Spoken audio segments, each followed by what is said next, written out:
Good evening, dear participants. Welcoming you all for the 14th day International Research Methodology Workshop on Bridging Paradigms, an approach to the mixed method approach. And today is the 14th day. Today we have a session along with a validatory session. And without taking much time, let me directly invite IIDM faculty, managing founder and managing director, Dr. Vasudevan sir, to welcome the gathering.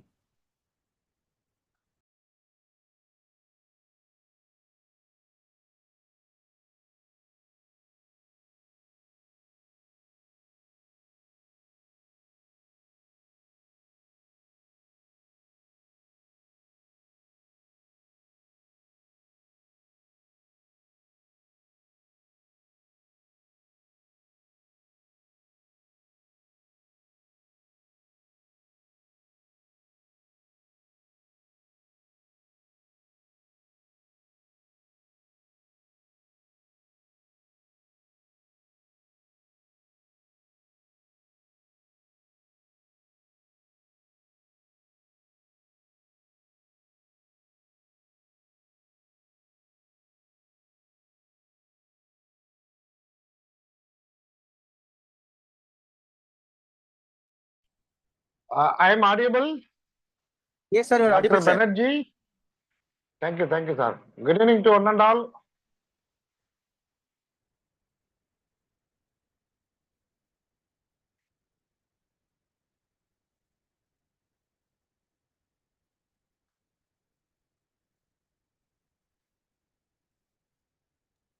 Sir, you're audible, sir. நீங்க பேசலாம். Okay, sir. Okay, sir. So, good evening to one and all. I am very, very happy that we have conducted a very, very successful and fruitful and very useful program of these 2 weeks research and methodology workshop starting from 20th at Manipur. There we have a very grand function of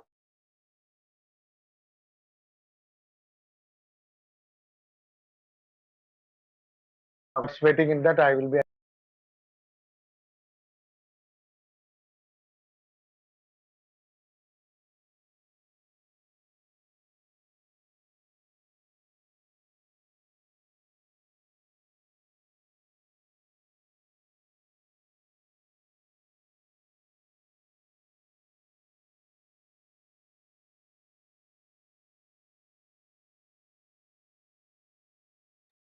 Sir, you're not audible, sir.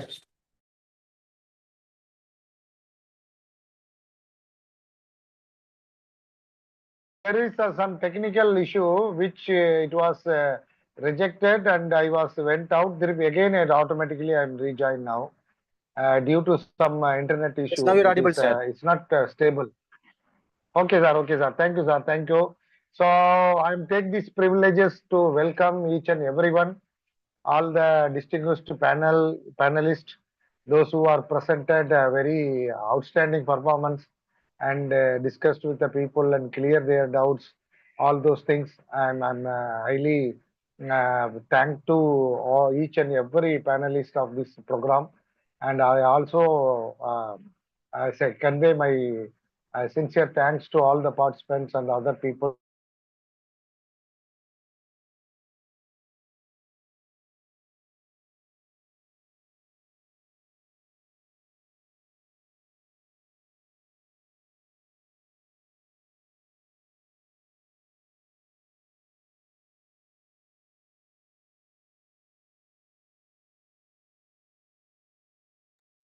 Okay, dear participants, thank you, sir. Dear participants, I think that's a technical issue from that side. Now I'm handovering session to today's resource person, Dr. Vidya Nagari ma'am, head of the department, Department of English from Vishwakarma University, Pune, Maharashtra. Ma'am, the floor is up to you, ma'am.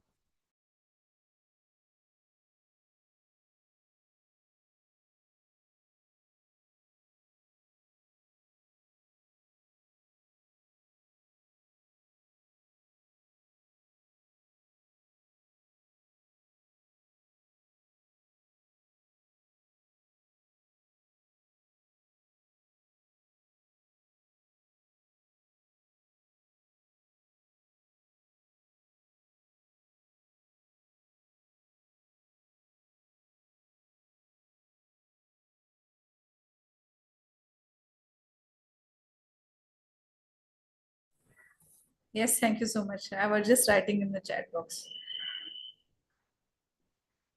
Thank you so much for sharing the host rights with me. Thank you so much, first of all, for inviting me as a um, guest speaker in such a wonderful brainstorming occasion. Today, I will be talking about writing and presenting mixed methods. I don't know what is happening in my internet, but it is coming and I'm going out.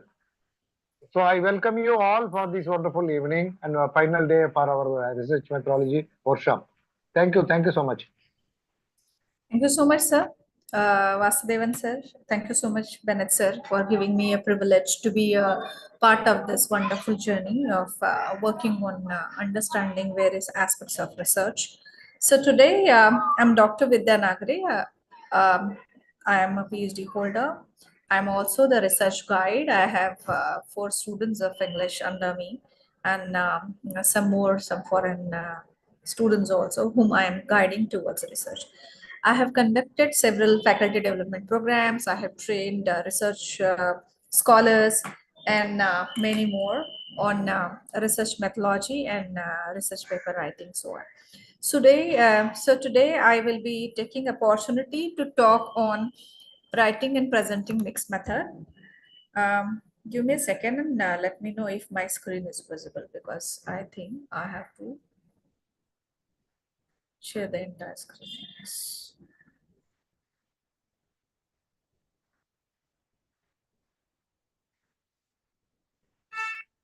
Okay, so as we are moving on with understanding what is research and what are various methods through which research should be conducted, I have a simple question for you first. To understand about your viewpoints on research. Bennett sir, can you see the slideshow, or are you just seeing my PPT?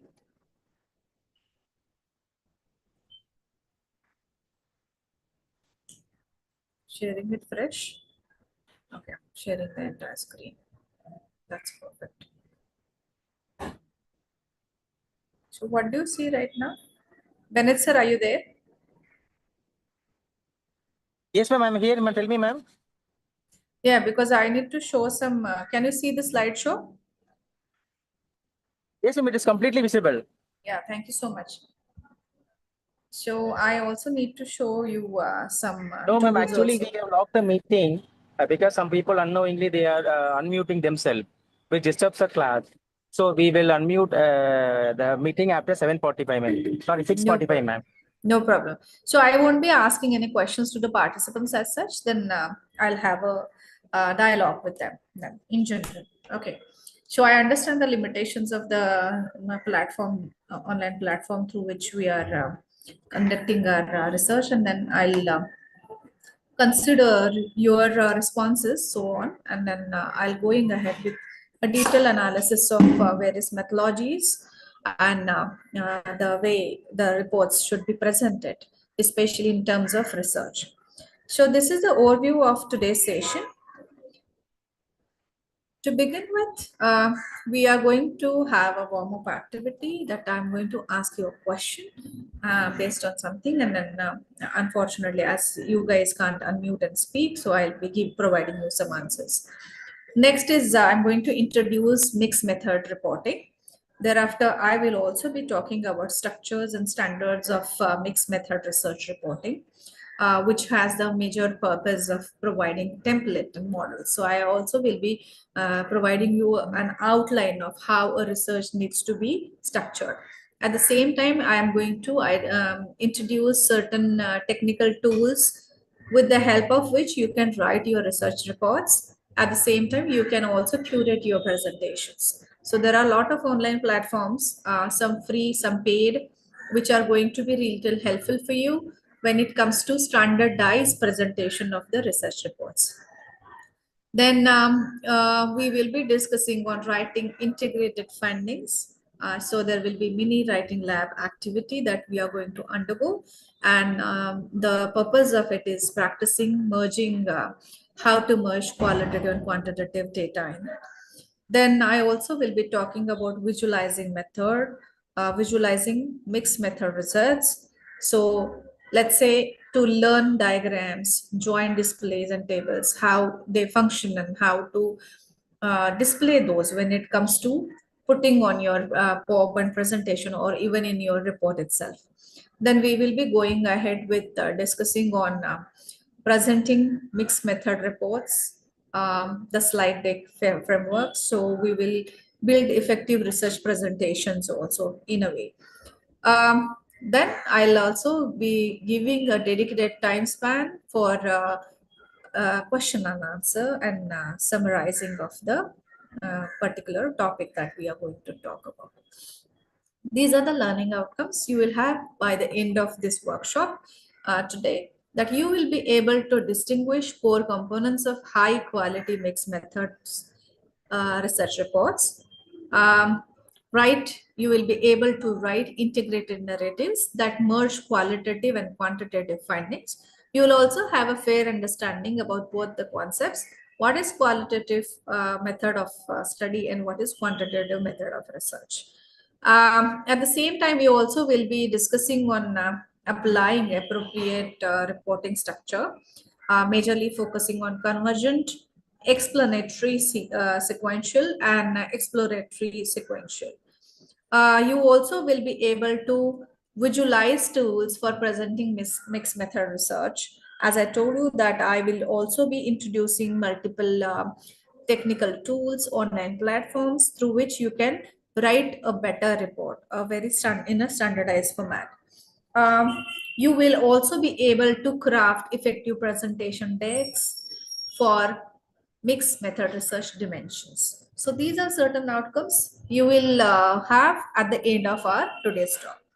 So to begin with the warm-up activity, I have a simple straightforward question to you.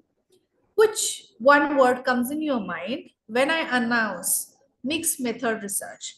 Some of you may not be aware about this approach, and some of you might be well aware about various methodologies in research. So when we talk about a mixed method approach of research writing or research report, then which one word comes in your mind first? So you can type in the chat box, or I'll go ahead with discussing on your behalf as you can't unmute. Yes, I'm waiting for your responses. I need just one word from your side when we think of mixed method research. Anything random. It can be anything. I'm just checking the chat box for you. I think that might be visible because I'm sharing my screen also at the same time. Triangulation. Very well said. What are various things come in your mind when I say mixed method research? In-depth understanding. Very well said. Both qualitative and quantitative. Perfect. Yes, qualitative and quantitative. So quant and qual in this. So we do have people here with proper understanding who knows at least the keywords. So when we think about mixed method research, we come ahead with lot of ideas here in mind. So it might be being curious or overwhelmed, new, something new for some of you. It might be intermediate, it might be confident, or it might be excited. And as some of you have said, in-depth understanding. Some of you might have said quantitative, qualitative, both. Now, let us first understand what is mixed method research and then why is it needed first of all. Many times it happens that we conduct a kind of a research which collects a data in numerical form. At the same time, it also needs data in the textual form. For example, let's say surveys done in order to identify climate changes happening in certain regions. Then you have prepared a questionnaire, maybe for the online Google questionnaire, you will be spreading across to conduct a survey, or you will be conducting one-on-one interviews with people. And there you will have certain questions like age, what is your age? Thereafter, uh, what is your study, if it is a number. So you are going to make age groups like 14 to 20, 21 to 30, 31 to 40. So whatever you will be getting, you will get in the form of numbers. Second thing, you will ask certain questions like and then the people also need to select the drop down options. Those you will be giving in the form of multiple choice questions. For example, what are various climate changes you are observing, especially if you are targeting to the elderly people in last 10 years? Okay. And then you can give the list of things so people can just tick, tick, tick, and you will get the results in the bar graph or in the pie chart or only in the numbers. So that becomes completely quantitative data. But some of the people may have a different answer, or you do not have particular options available. Then what you do at that time? You give certain kind of options with the descriptive answer, that what are various changes you have witnessed or noticed in last 10 years in your or in or around your premises. Then people are going to write about various things in their own words. Now, let's say I'm targeting only for 20 or 50 people. Then I will be reading each and everybody's answer, and many answers will be different, or maybe possible that most of the answers will be different. Then what am I doing? I'm reading the description given by each and every person, and at that time, I'm dealing with the text. Here, I'm not getting a number. For example, if I have given 5 options to people and people have to choose only one, then what I will get as a result, that 30% out of my 100% or 100 people, let's say I have taken, then 30 people have selected option number B. 20% people have selected option number A. 50% or 60% of people have selected option number C. So in this way, I will be getting results in the form of numbers. But when I give the open-ended question with, let's say, the descriptive answers to be written in their own words, then I have to study each and every answer. So that is possible in certain kind of studies where people's perspective, subjective perspectives are really important to be considered. You cannot limit them in the frame of the options you have given. And there you have to do the quantitative study. So qualitative study basically deals with the numbers in the form of percentage, numericals, tables, bar graph, pie chart. These are various representations of the same. And especially when you give close-ended questions like yes, no, or you give only multiple choice of questions where you have to select only one option out of 4, 5, or whatever you have given, or people are choosing any 2 or 3 from the list of 10 or something, or the questions like rating. Give rating to something in in the parameter of 1 to 10. And then people have to choose one number and then give either 7, 8, 9, or 10, something like that. It can also be different certain questions like these all are close-ended questions. Okay, understand first what is close-ended question. So close-ended questions can also be like rating something in the not necessary in the parameters of numbers this time, but in the parameters of satisfactory, good, or excellent. If you have given this 3 categories, or poor, satisfactory, moderate, and excellent, let's say we have given these 4 parameters, then people have to choose one, and then whatever results you will get, then that will also be in the form of numbers or percentage. That 50% of the people says excellent, or 30% people say satisfactory, right? So in this way, what happens, we get this kind of results in the form of numbers. This is what is again quantitative. But when we ask open-ended questions, for example, if you ask what's your name, or if you ask what's your age group, then that what's your age group goes in number. If you ask what's your name, that goes in the form of a text, that goes into qualitative. Now, if you ask questions, open-ended questions like, what do you think about something? Okay, what do you think? Is India a growing economy? And if you are going to give option yes, no, then you are closing the question with only two options. And the results you will be getting will be only in the form of numbers. But if you are going to ask them out, what is your opinion about the growing economy of India? Now here you have opened the question for broader answers. And now what is happening here? For broader answers, people have to give their own descriptions. What do you think about the growing economy of India? Then people will give their subjective opinions. For example, I think India is a growing economy and it is leading to be the one of the powerful economies in the world. Somebody will say like that and give some proof, 2, 3 statements like that. Some people will say that Indian economy is very weak. These are certain things India needs to work on. Or Indian economy is not much favorable, or there are no provisions made when it comes to in terms of middle class people or lower middle class people or below poverty line people. It is only in the favor of upper class people. If somebody is writing like that, it becomes a subjective opinion. Understand, subjective opinions means person to person the answers are different.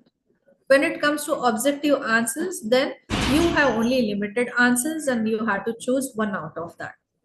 So to define mixed method reporting, it is intentional integration of quantitative and qualitative together. So you also have both the things here together when it comes to combining certain data. So what this particular report must answer, let us first understand. You have to first talk about why are you mixing? Why are you using the mixed method approach here, first of all? Why you are not sticking only with the qualitative or only with the quantitative? So you have to define the need of your study here first. That why your study requires both the angles to be focused from the equal perspective.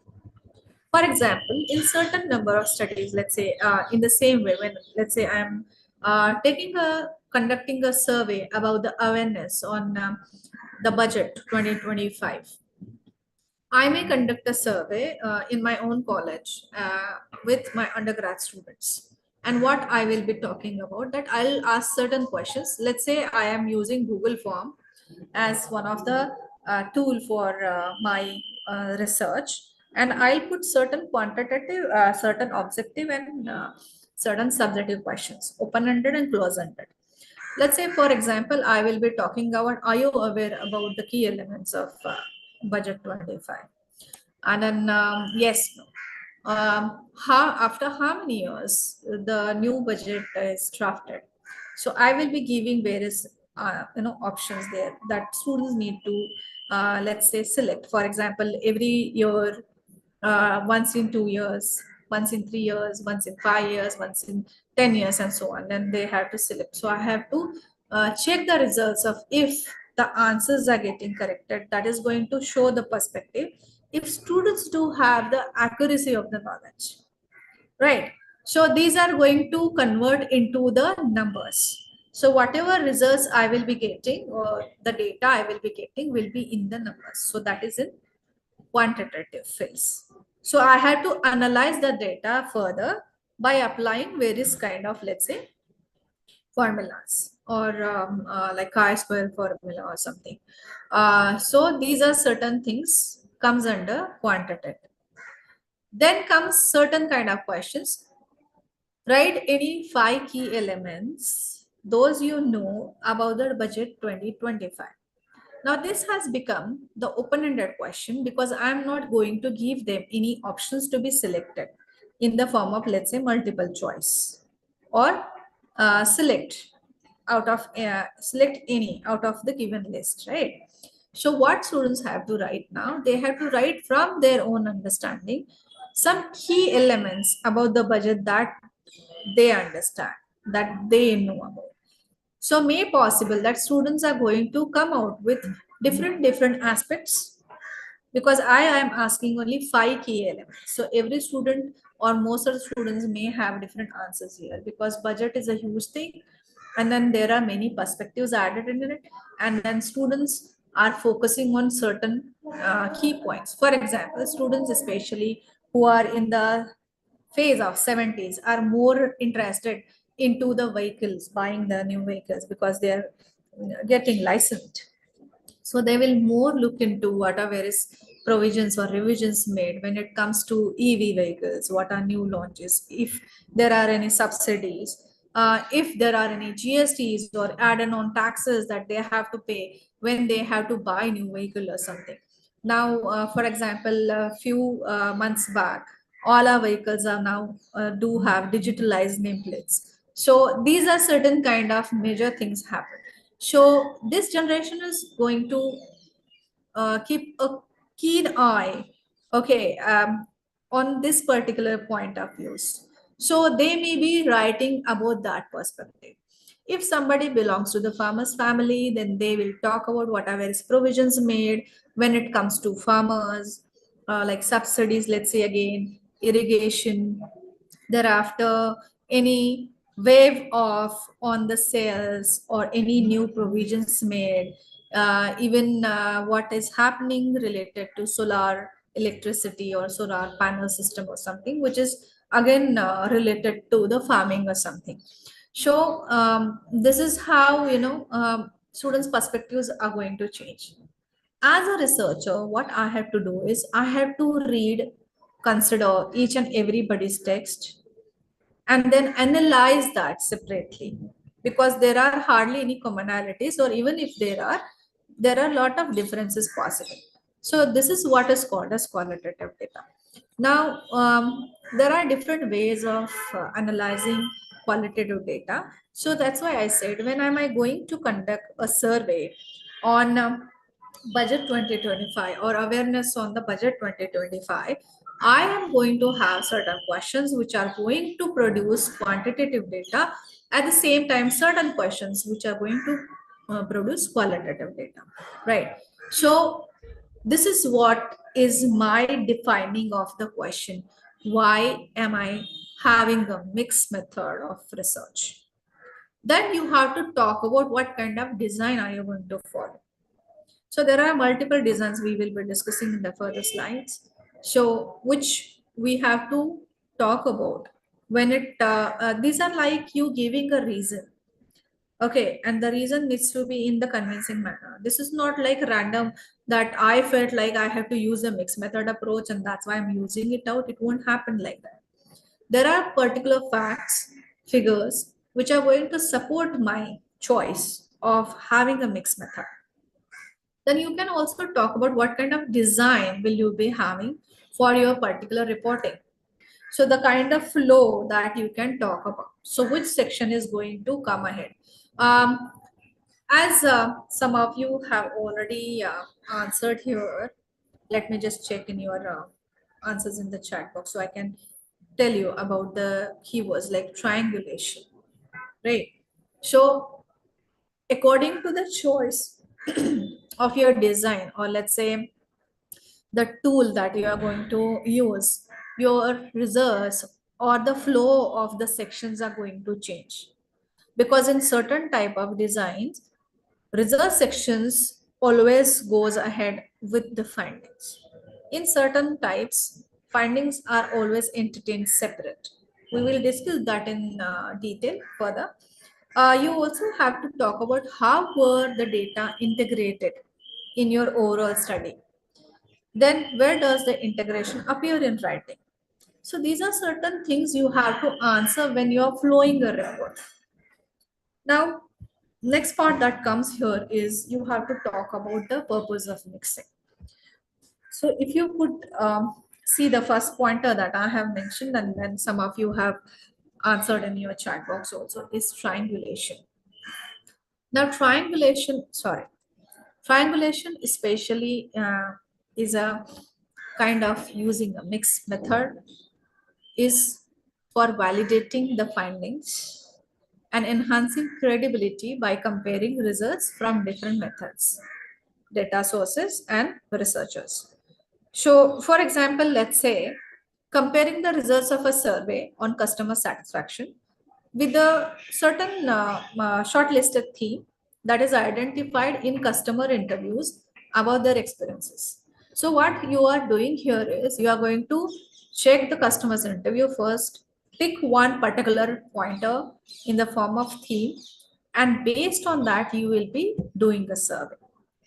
For example, if under the customer satisfaction survey, if some more people are inclining towards, let's say, discounts, okay, then you can do your own kind of study based on that, how discounts are going to promote your sales better. If it is, then which are the occasions where you should apply this out? Because discounts at random seasons or random occasions won't help you out. Then your surveys or your study, the proper research is going to help you out. For that, you have to do the proper market study with applying triangulation method of study, where you are going to compile or mix various methods of study. And you also have to identify the resources of data at this time. That when it comes to market study, then what kind of market study you are focusing on here? Where are you going to collect the data from? Are you going to do just random surveys online by data mining on certain websites, or are you going to use somebody else's study as the base of your studies? Somebody, let's say, has done a research and compile some study together. Will you be using that out, or will you be conducting a fresh survey through, let's say, cold calling? So that can be also a survey. Or will you be going to have proper questionnaire, Google questionnaire, or just scan and then answer kind of,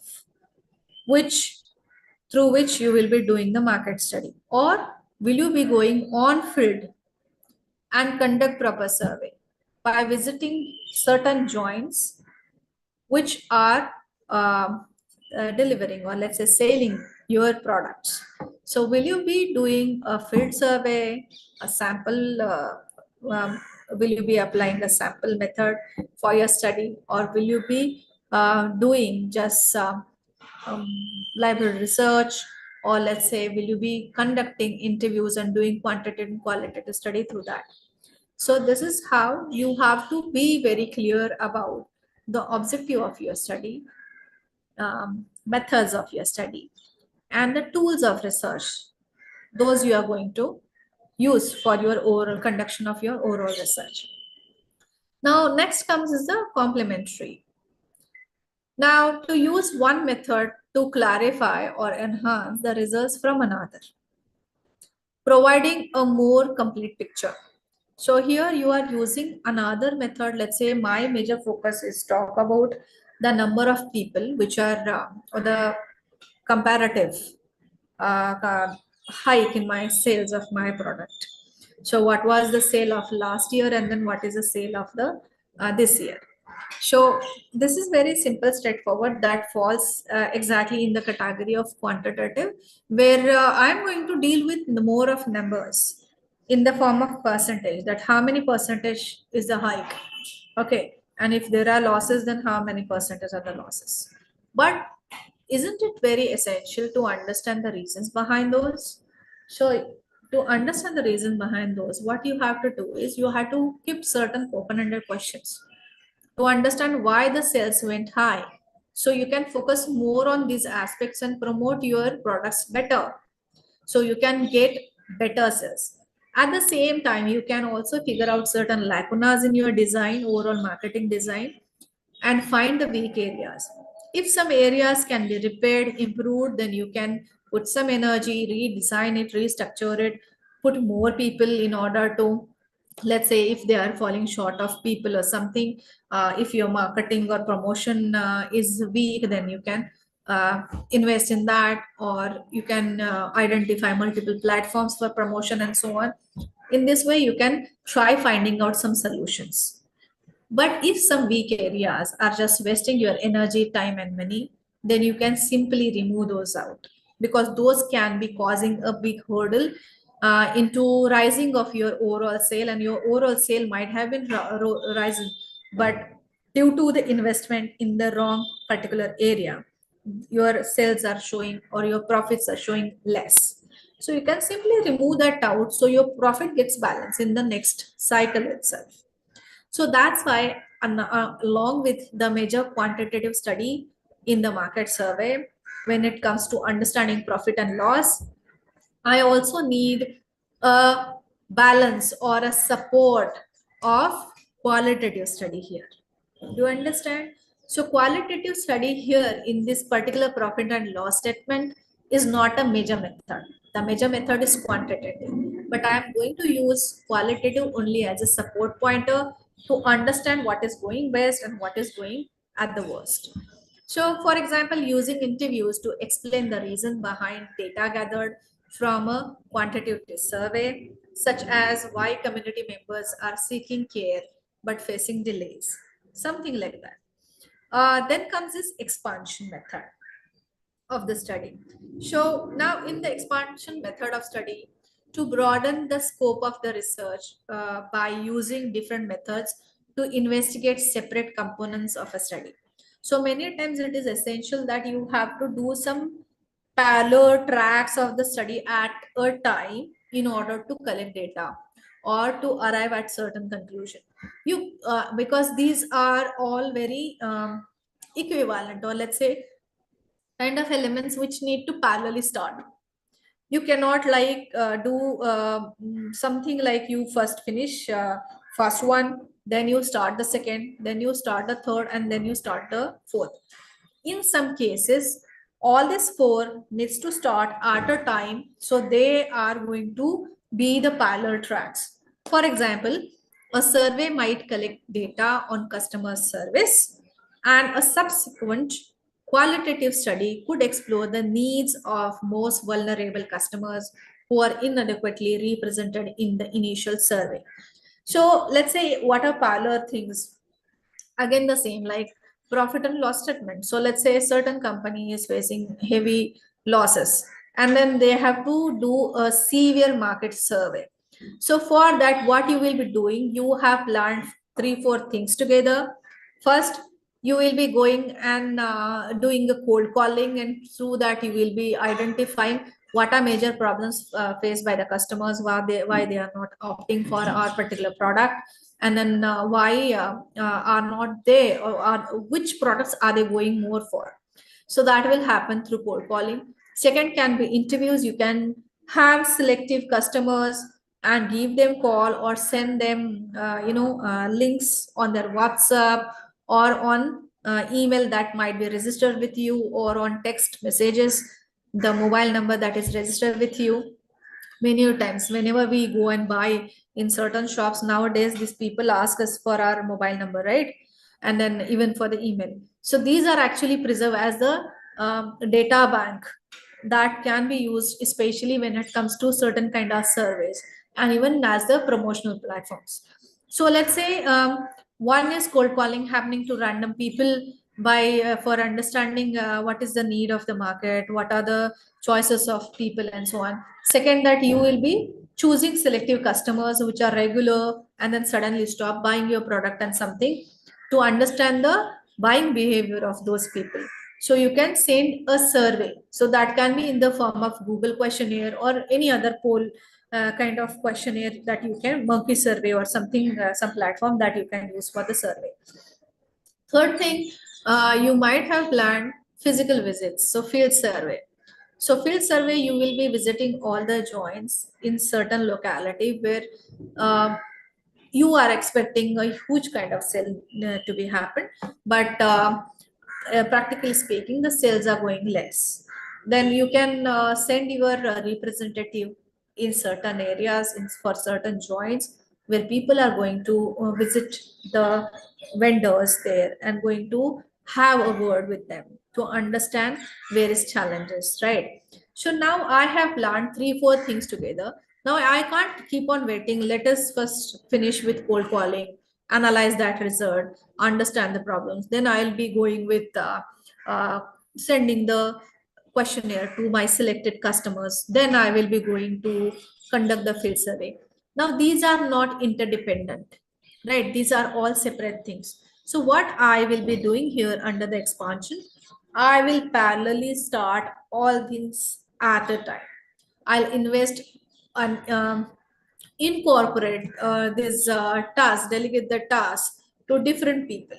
So there will be a team who will be doing cold calling on day one. On the same day, there will be a team who will be sending the surveys and just taking a follow-up with these customers on the surveys with the selected customer. There will be another team who will be going for the field surveys, right? For visiting certain joints to understand what are various challenges. So in this way, expansion method also uses mixed method approach. Now, do you understand? There are reasons why you need a mixed method approach for your study. But it's very important that in your design, research design, throughout your research, you should be able to talk about why is it required and why this choice is perfect for your study. It can't be just a random choice or random impulsive decision. Now, let us understand the structure of mixed method approach. So as you can see that there are three strand structures here. First is convergent parallel design report. Okay, so here what happens? Quantitative and qualitative. Now, henceforth, QN stands for quantitative and QL stands for qualitative. Same with quant stands for quantitative and qual stands for qualitative. So QN and QL collected simultaneously. So you are doing surveys and the results are coming in the form of number. At the same time, you have sent your people for interviews either on telephonic conversation or on field, and there also you are getting the results in the textual form. So both the things are happening parallelly here. Then report section parallel, and then at the end, so you have parallel results, parallel analysis, and parallel conclusion for qualitative data that you receive through the survey, and whatever you receive through the interviews or having a word with the vendors through your offline visit to those places, on-field visits. You are going to analyze the answers received by them, and you are also going to jot some conclusions down. Then when both the conclusions are ready, you are going to compare, contrast, and then filter some common conclusions out in order to arrive at the common result. Do you get that? So this is what is convergent parallel design report. Now, this is how is the flow of this report. First, we start with the introduction. Then we have to talk about the methods. Now, in the methods, we are using both the methods, quantitative and qualitative. So you have to define which methods are you using, why are you using. So you have to talk about the objectives, you have to talk about the problem statement, you also have to talk about the tentative hypothesis, tentative conclusions, those you are expecting in your mind. Then you have to talk about the result section where you are going to do the data analysis. First, you can deal with the quantitative followed by qualitative. For dealing with the quantitative results, you have to apply various formulas because you have to do the statistical data analysis in that. Then for applying for quantitative result sections, you can also talk about key pointers you have collected from the answers of people received. Then comes the next step after talking about results of both is the integration of commonalities or major differences in both. And then you can jot down some common conclusion which can be in the part of discussion. So discussions are going to talk about the possible solutions. Those will be their concrete solutions for your oral survey or research that you have conducted. Then goes next is explanatory sequential design report. In that, it deals majorly with the quantitative data. So quantitative data is at the center and qualitative data is just a supportive method. In the same way, as I told you that if I am going to conduct a survey on students' understanding on, let's say, how much is their awareness about budget, then I will be more asking some close-ended question, either yes, no type or MCQ, where choose one option out of the given options. And then one open-ended question about give any 5 key understanding from the new budget. and there I have to put that result separate. Now, how is the structure of this design? So basically, it starts with analyzing quantitative results first, which are again leading to the qualitative exploration. So the structure of this particular design does have, first we talk about the method, major method that we will be talking about, that is quantitative, and then supportive method, that is qualitative. Then you have to discuss majorly on the findings of the quantitative data. So you have to put the data out, do the analysis, and talk about the major findings of that. Then after it comes a follow-up of the qualitative data. And then you ultimately arrive at the meta inferences of combining both the results. So major results are here focusing on the qualitative data. Quantitative data, that is in the form of numbers you are getting, that is going to help you out to arrive at the conclusions or the solutions. Then comes is the exploratory sequential design report, which do have first qualitative majorly, followed by quantitative data. So more of the subjective answers of people. For example, talk about what are major differences you have seen in and around your surrounding in last 10 years. So here what more matters a lot is people's opinion. So people's opinion matters a lot in this. So the answers will be in the subjective form, in the descriptive form, in the form of qualitative data here first. So I am going to analyze that basically to understand multiple changes those are happening, which might be observed by person A but not person B. Might be person C have observed some of few said by both A and B, but have the add-on of some more observations. So the results are going to be different. Then I can talk about quantitative data here. So if there are some commonalities, then I can put those commonalities in the form of percentage. Like 10% people said, or let's say 70% people said that there were a lot of trees surrounded by that particular area. And now there are hardly any left. There is more of concrete structure. And then only 20% people said that they are new in this particular age premises, so they don't know much about 10 years because they are below 7 years. Okay, then 10% people do have ambiguous answers.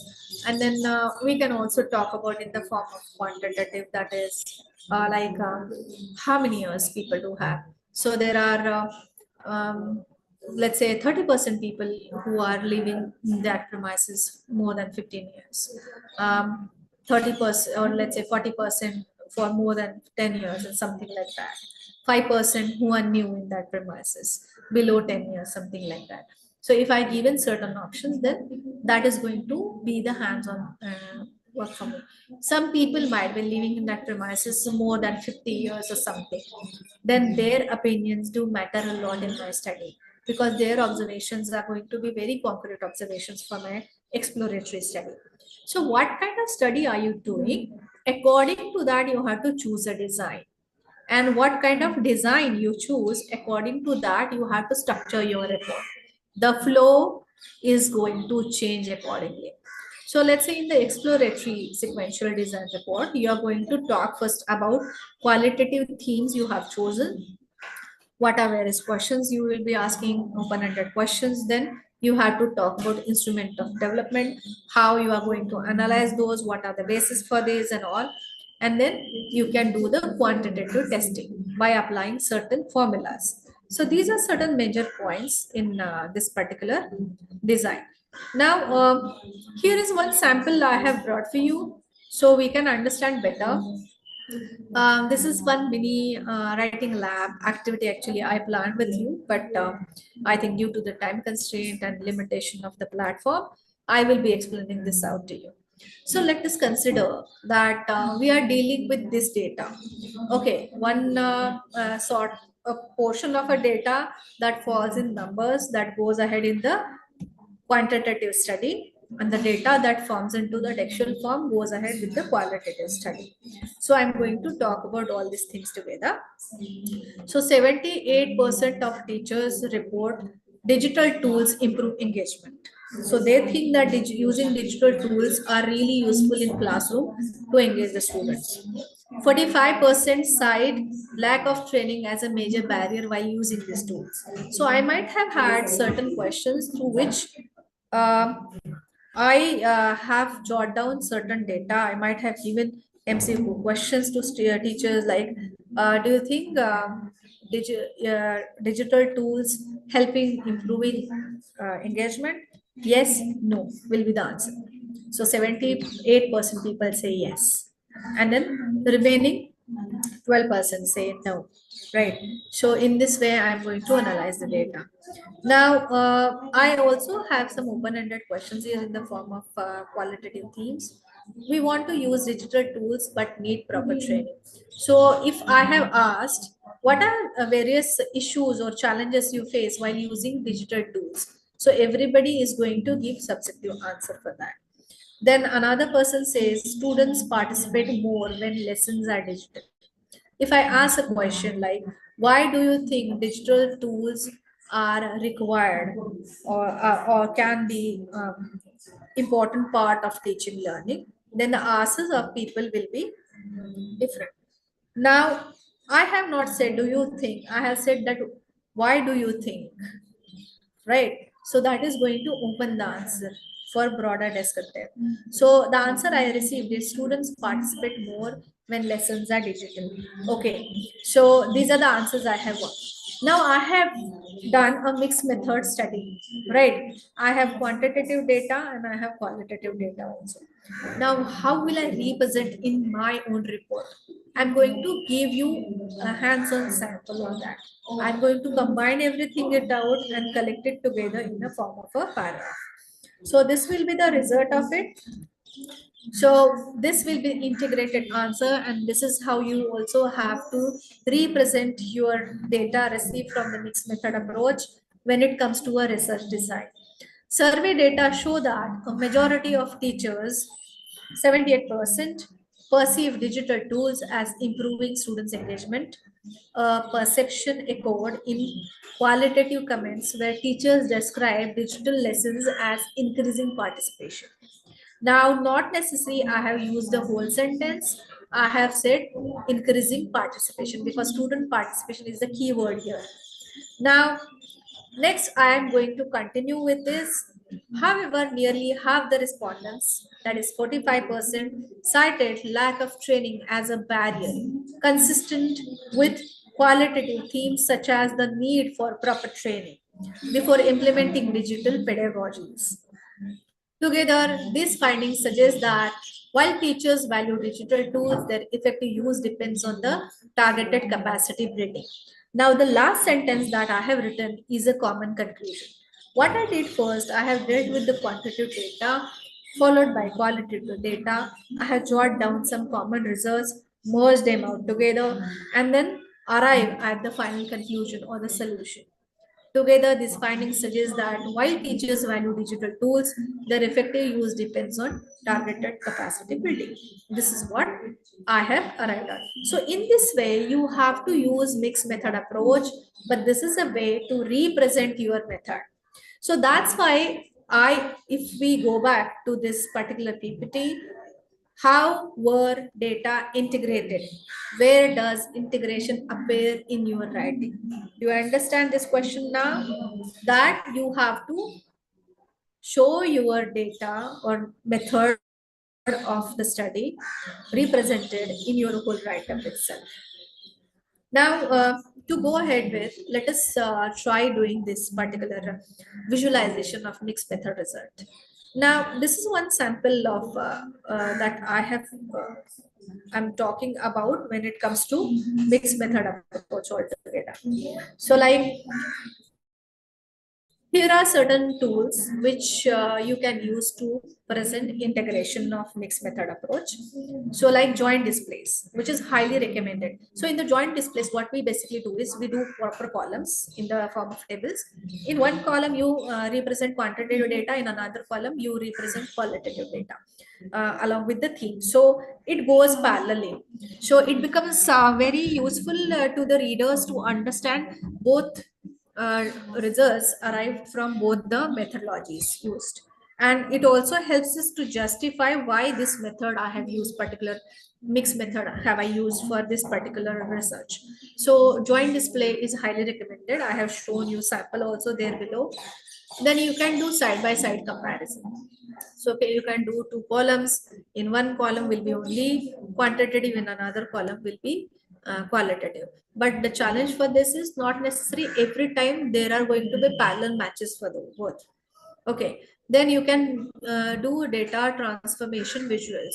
For example, in the form of putting tables, graphs, pie charts, okay, or bar graphs. So you can visualize or represent quantitative data rather than talking in terms of percentage or a sentence. So that also helps people out to read it better, read the numbers better. And this is very attractive, eye-catching, reader-friendly, and for the longer retention of the memory. Then you can, but for qualitative analysis or results, you do not have this kind of data visualization tool. That is available only in the terms of numbers, that is in terms of quantitative.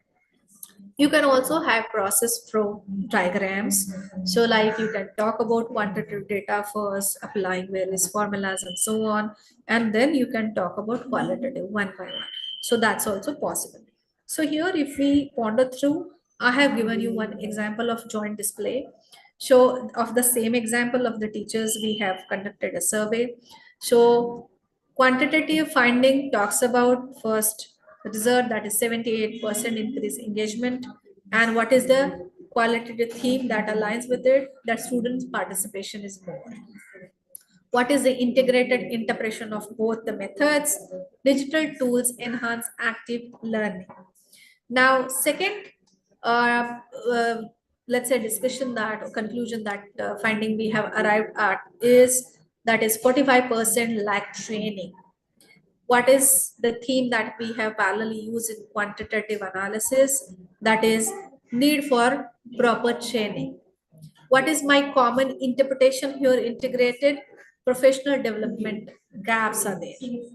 So this is very important to have highly well planned professional design.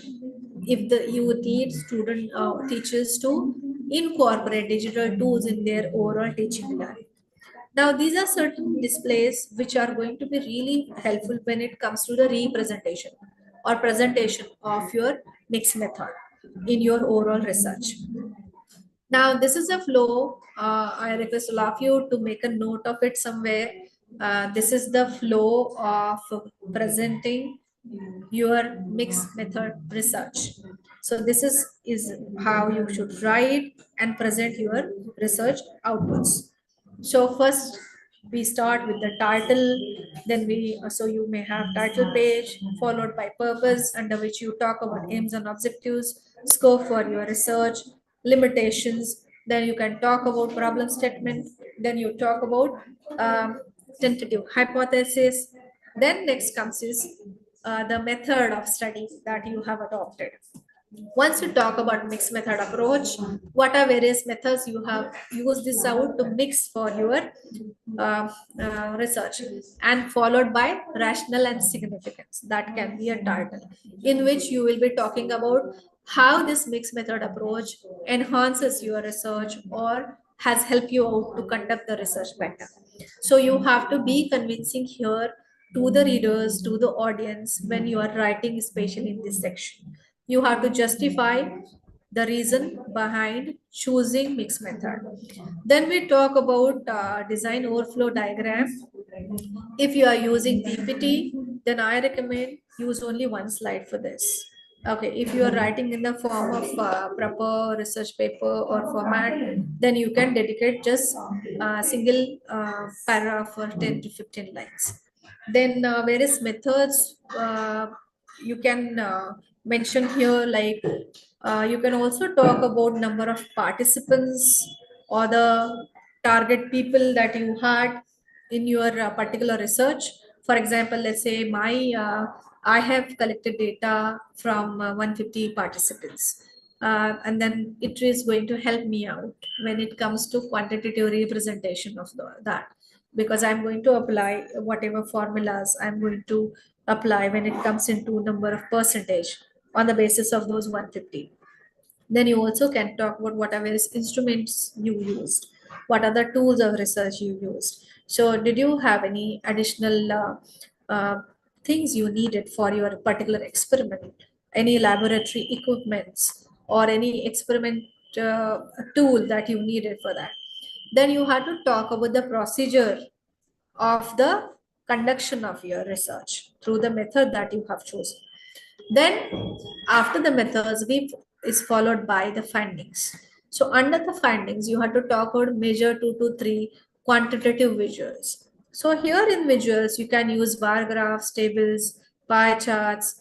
If you do not want to put them in your flow of the research paper, you can make it a separate sections under which you will be talking, showing all the tables and giving all data there. And then with the numbers, you will be mentioning that particular thing out throughout your research. For example, I have said that 78% of teachers say that digital tools help in engagement. Then if I have the pie chart that talks about yes and no, then that pie chart can be put in the miscellaneous or in the table of contents at the beginning of my research report itself. Then after quantitative visuals is followed by qualitative analysis, some major quotes and themes, various themes those we have used. So what are various questions you use? For example, you ask teachers, why do you think digital tools are engaging or enhance engagement? Then people are going to give broader answers. You can say that what are major challenges do you face when it comes to using digital tools in the classroom? Then the teachers are going to answer in the form of like lack of training, right? So that is the quantitative answer that I have to put forth here in the section of findings. Here I'm not going to put any of my opinions here. For that, my opinions are going to be in the latter section. Then I have to then definitely give one joint display. So two parallel studies like quantitative visuals, qualitative visuals, either in the parallel form or first quantitative followed by qualitative, and then integration of both together to arrive at some common conclusions. Then comes this integration or meta-inferences. Out of all these, what are common points? You jot down and come across as a form of conclusion. If there are any major differences you found between the qualitative answers and quantitative answers, then you can put forth those also there. Then you can talk about the implication of your design. Now you have figured out certain issues here. For example, people lack training. Then you can talk about the solutions here. What are various things you can do or how this study enhances proper understanding of digital integration of importance of integration of digital tools in teaching learning. You can talk about that implication here. You can give solutions, or if you have made some model or design or come out as some experiment as a result of your study, then you can put forth that as a solution in this particular section. If you are doing certain study in the science field, let's say, you also need to talk about the limitation of the study. Here in the limitation of the study, you are majorly going to talk about various gaps, research gaps, those you were not able to cover through your design because of the limitation of the subject, which might be the scope, further scope for research to the future scholars, research scholars, or future researchers.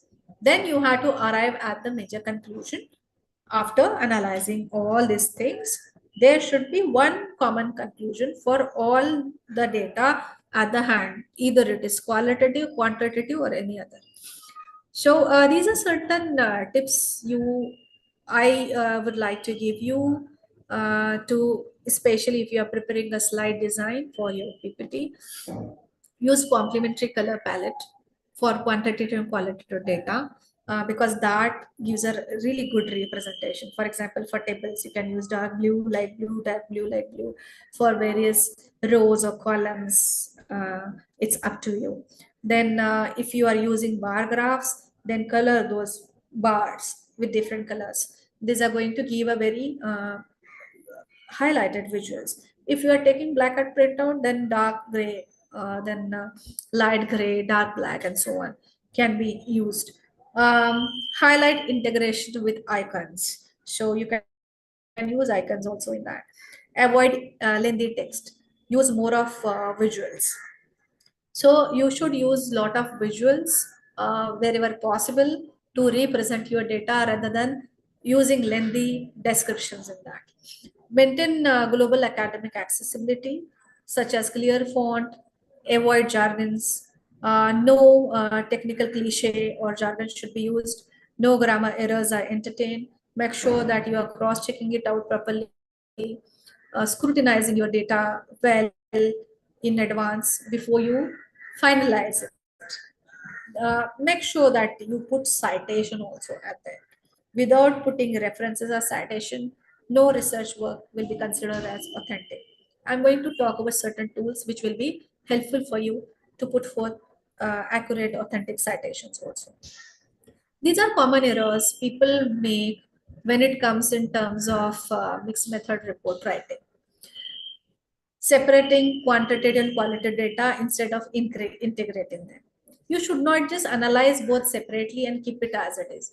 You should be able to merge those out, take some commonalities out, and then arrive at common conclusion. Not necessarily both the data are 100% matching. That is only possible in the rare case scenario. Otherwise, there are a lot of differences. People overemphasize one data set and one data set more. Thirdly, unclear reporting of design logic.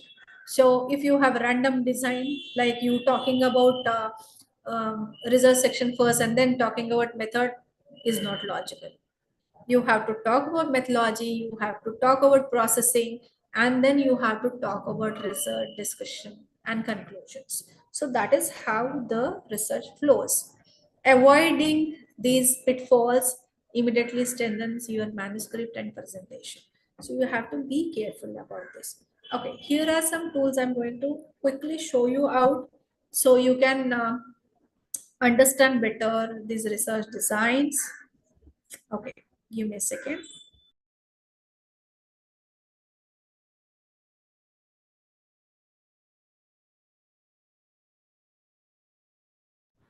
Just tell me if you are able to see my screen here, other screen. Can someone just quickly tell me? Okay. What do you see on screen right now? Can someone quickly tell me out? What do you, Bennett sir, if you are available there?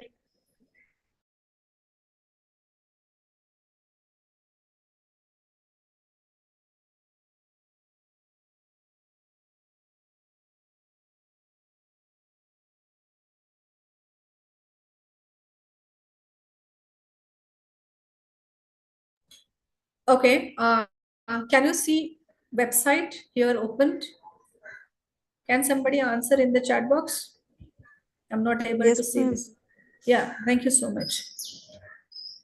Yeah, thank you. So I'm going to show you multiple research tools which are going to be really beneficial for you for curating good design for writing and presenting your mixed method research. Okay, so first that I'm going to talk about APA style, which gives you really good templates and guidelines about how you should style your oral data. So here we go with understanding this out. So if you could see the title, this is a free website where you just, I think, have to create a login and you can access it freely. So American Psychological Association is the long form of APA. And in humanities, social sciences, and the sciences, we use APA style sheet for putting our references and even writing a research paper. So this particularly guides you out to how to properly put your citations and style your whole research paper report. Okay, so it gives you various options. Let's say accessibility of APA style, what kind of font you should use, what kind of heading you should use, and so on, spacing. So I'm just going to scroll you across through various pages. To increase the accessibility of your write-up, it gives you various tips, suggestions that enhances your own write-up, followed by various articles also here. This also suggests what kind of font is universally accepted. For example, sans serif, serif font, Times New Roman, Calibri in certain cases. So these are certain things are properly guided. Now, many times we are very confused about headings, how to put headings, what should be the font size of the heading. So like 16, 14, 12 in certain cases, or 14, 12, 12.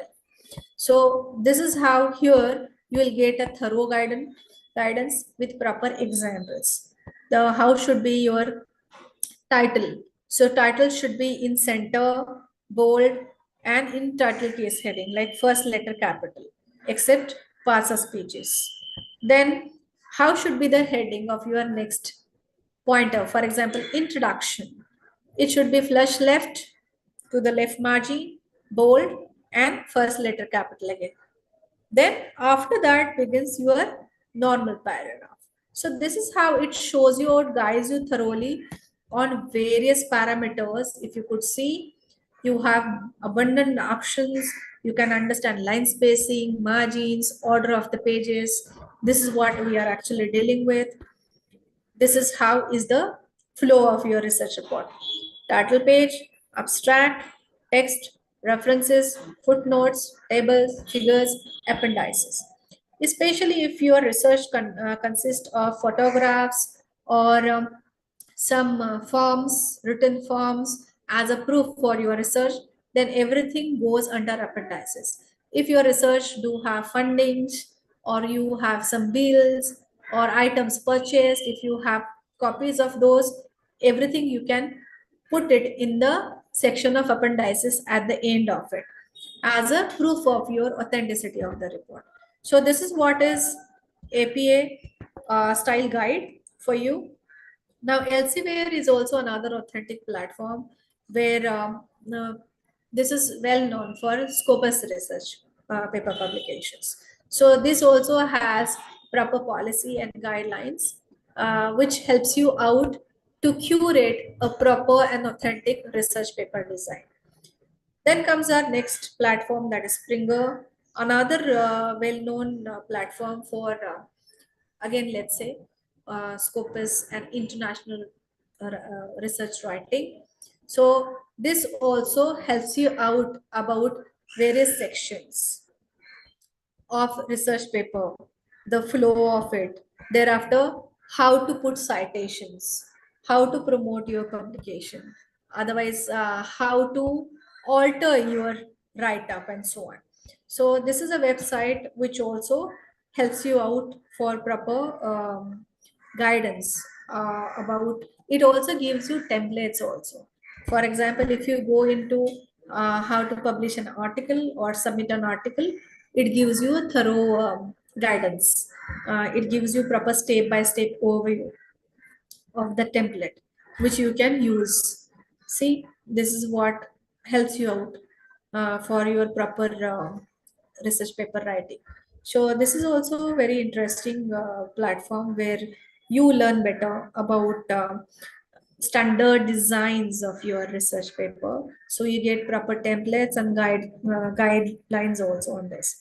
Here are certain writing tools which are going to be helpful to enhance your write-up. Here, before I start showing these AI tools to you, I honestly would like to make a statement. These are helping hands, not the altering hands. You are the one who is supposed to conduct a research and authentically put it forth. You are not supposed to completely rely on these tools and make these tools to create a research work for you. You are going to create research work and using these technologies to improve it out. Or, for example, you can use ChatGPT to alter your research work, to check out if it is put in proper sequence. If some coherence is missing, some logical order is missing, you can ask ChatGPT to suggest if this article is in logical order. If not, then show me the gaps where logical order is dismissed. And then you can identify those. You can try writing on your own and put it back to ChatGPT and ask if this design looks logical. If ChatGPT still gives you suggestion, then ask ChatGPT that give me certain suggestion for the improvement of the logical order. Whatever suggestions ChatGPT gives you out, you can use those and then write in your own words. If you copy and paste it as it is, then that is going to be into completely AI plagiarism. Do you get that? So do not copy and paste any of the data. Always I recommend you to paraphrase whatever ChatGPT says into your own words, but not paraphrasing all things said by ChatGPT. You yourself should be able to write on your own. Otherwise, there is always a limitation for paraphrasing. For paraphrasing, there is also another interesting tool that we have. I'm showing it out here, so you can note it down. Quillbot. So Quillbot is one tool that helps you out with multiple options. You can get summaries also. It is checking nowadays grammar and other sections, but this is really useful for paraphrasing better. So you can use this tool. You can just put the text here in this and say paraphrase. For example, let's say I am using this text for paraphrasing in Quillbot. And then Quillbot gives you multiple suggestions. You can set the flow of your language, either in standard, fluency, formal, academic, simple. All these are more upgraded version. You have paid versions. You have to buy those. These are standard and fluency are free version. So you can simply use this out, but there is again a limitation. You can't completely copy it out. Most of you might be aware about how ChatGPT is used. So ChatGPT is another source for you to logically logically order your work of research or idea generation or asking for outline. If you get stuck at certain idea, then expanding that idea and so on.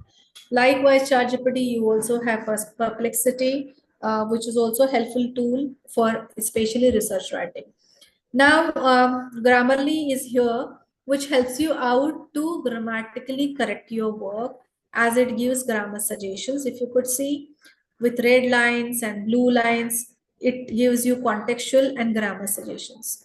But I have to warn you here, whatever is shown as the option or suggestion by Grammarly is not always adaptable because you know your context better. It is after our AI, it is thinking in its own way. So sometimes your thought process is not matching with what AI is suggesting. So you have to cross-check the suggestions. If it is fitting into the context, only then use it, or else don't go for that design.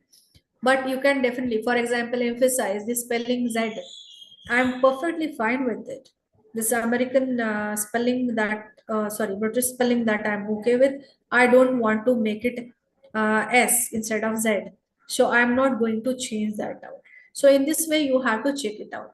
Now, Grammarly is no more just a tool limited to grammar and contextual suggestion. This is also a great tool for AI and plagiarism check. So like other plagiarism checking apps, Grammarly also helps you out for plagiarism and AI checking. Now let's say I have put some sample article here. which is going to check my plagiarism. So if I ask about how much is the matching, it shows the sources of matching here at the bottom. Let me just, yeah, show you. So there is 1% of matching with the external sources because I just copied and pasted the article from online resources. So if you could see, there is a high plagiarism, AI plagiarism here detected in Grammarly.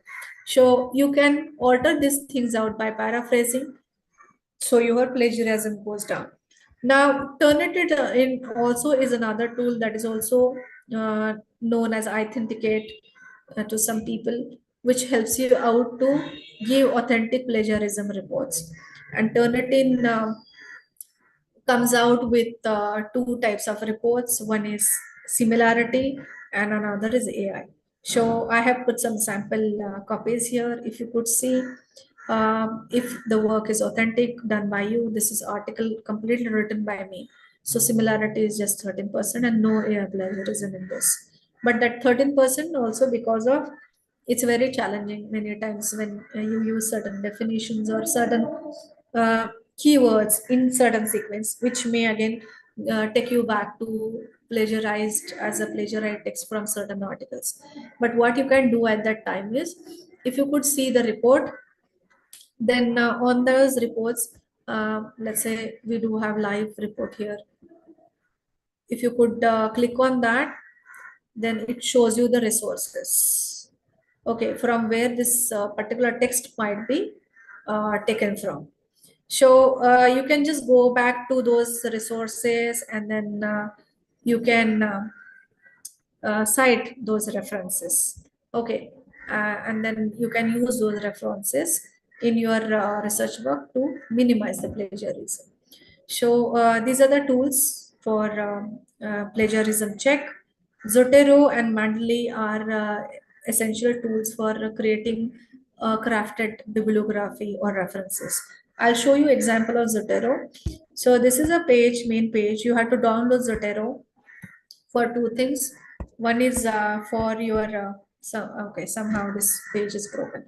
One is you have to download Zotero for your laptop or PC, and then you have to add as an extension here. If you could see, I have already added an extension and Zotero connector is working in my laptop. So, or my search engine. Let's say I am checking some articles on Google Scholar, okay, on climate change. Then these articles, while referring in my work, I need to create a bibliography. So climate change impacts in India. This is what I have searched and I have referred to this article. Now, when I am just using this article as in my reference list, what I have to do is I simply have to go in this extension, open this out, click on Zotero connector. It opens a box here. Now this is, okay. So it opens a box here. Let me just check if it works here online. So I have put URL and then I'm just asking for citation. So your citation is created and stored locally in my browser. So this is what is citation created for the article that I just referred here on climate change. Climate change impacts on Indian suburbans. So this article, if you could see in the citation, the title is here. Okay, with the name of the author and then DOI and everything is ready. So you can either use it on your online bibliography or you can create it through your app also. For example, I already had put some samples here in my app. I'll show you how it works. So give me a second, this app is getting opened. So let's say whatever I say, article open here, and if I say save to the library, that app gets, that particular citation gets saved in my app, okay, on my PC. And then I can see the list of all articles here available in my PC. Okay, now this is one article that I have added here previously. So let's say I need citation for this. I simply have to go into the library. I have to click on that article, right click on it and say create bibliography.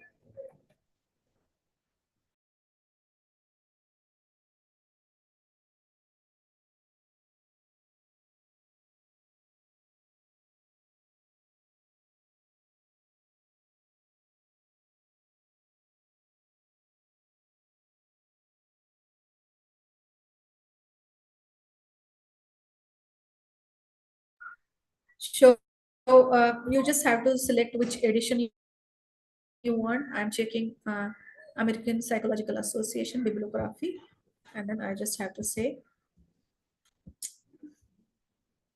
okay, I just have to say okay. Now once I say okay, I get one blank Word file which I have created here on my desktop. If you have multiple articles, then you can do the citation all together. Okay, and then you get all references here ready. So these are various tools that I have introduced to you for visualization tools like, let's say, graph, bars, pie charts. You can use these for creating better visuals like Flourish, Miro, for reporting standards, uh, SRQR. Due to the time limitation, I'm not able to show you each and every resource that I have mentioned here, but I'll show you few. For the creating PowerPoint, good PowerPoint presentation, you can go on the website of PowerPoint, Google Slides, or Beautiful AI, or Prezi, which give you ready-made citations altogether. So give me a second. I'm going to show you few things here again. Okay, I've shown you how to do citation, how to check your what is this? Okay. Okay. So Hemingway is another app where you can rework on your write-up. So let's say whatever you have written, you just have to click on it and you have to just say fix with AI. Okay. And it gives you alternative options. For example, whatever is put it here in the orange, those are very complex sentences. So it gives you simple sentence structures. You can use those. If it shows plagiarism AI, because it is ultimately AI tool that is creating content for you, then you can rephrase it and use in your own words. The greener part shows the grammatical errors. For that, Grammarly is the best tool where you can work on it. Now, here are another tools like Miro, Flourish, as I told you, which are really helpful for you to create visual data in various form. For example, in pie chart, bar graph, this has amazing n number of options. You can even get animated charts, tables, and something. So it looks really, really fantastic when you represent your data. Same with Miro. Miro also works in a parallel way. So Trove is also like it helps you out to create visual representation again. Now, this beautiful AI is a great tool to create your beautiful PPTs, same like Prezi, and it has n number of designs which give you authentic options, same like Microsoft PowerPoint and again presentation.ai. So these are most of the animated. You can even create video PowerPoint, video PPT also through all these tools. So I think done from my side. I have talked about many things here. So you can use multiple tools. First to start with is to for templates and guides. Then writing tools like ChatGPT, Grammarly, Hemingway. Then visualization tool like Canva, Miro, Flourish, where you get amazing designs and visual representation in the form of bars, pie charts, and so on. Then standard reporting, aligning, putting logical sequences like stroke, concert, and so on. Then to create interesting PPTs, you have multiple PowerPoint tools. So this is for all from my side. Thank you so much for your patient listening and active participation, all your curiosities. I can see the text box floating many various things here. You can put your now questions in the chat box. I'm just closing everything it out for time being. So to conclude, I must say that research work is ultimately your own design, and it is up to you that how you represent in the best possible way. You should definitely use multiple tools to make your research paper or research design interesting, but ultimate suggestion is you have to make sure that it is perfectly your own work, not done by anybody else for you, like some AI tool or something. So thank you so much. Please put your questions in the chat box. I'm just joining from other device for time being because there is some constraint to my laptop. Allow me for a second. So I will be able to take your questions. By that time, I request all of you to put your questions in the chat box so I can start addressing one by one. So either the organizer can read on our behalf.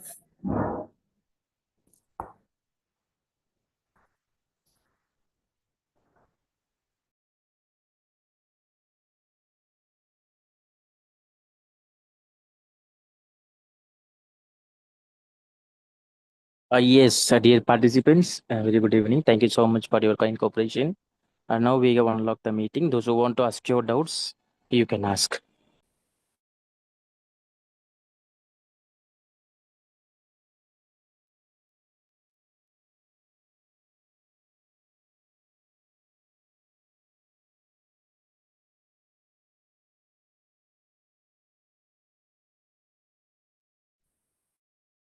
Yes, any questions? You can Ma'am, one participant is asked in the group chat box, Dr. Manjula.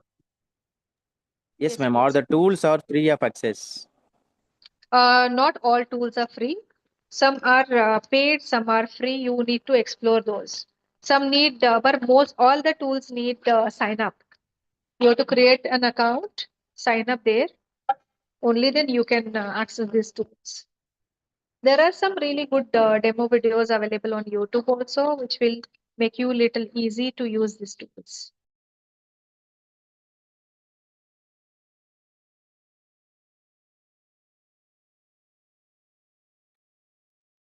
Okay, there is some question on plagiarism.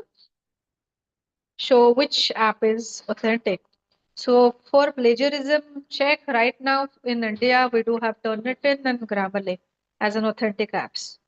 Don't rely on any free apps. All apps for plagiarism are paid. No free apps are available. So you have to purchase those apps. If possible, do it in a group or may possible your organization may also have a purchase version.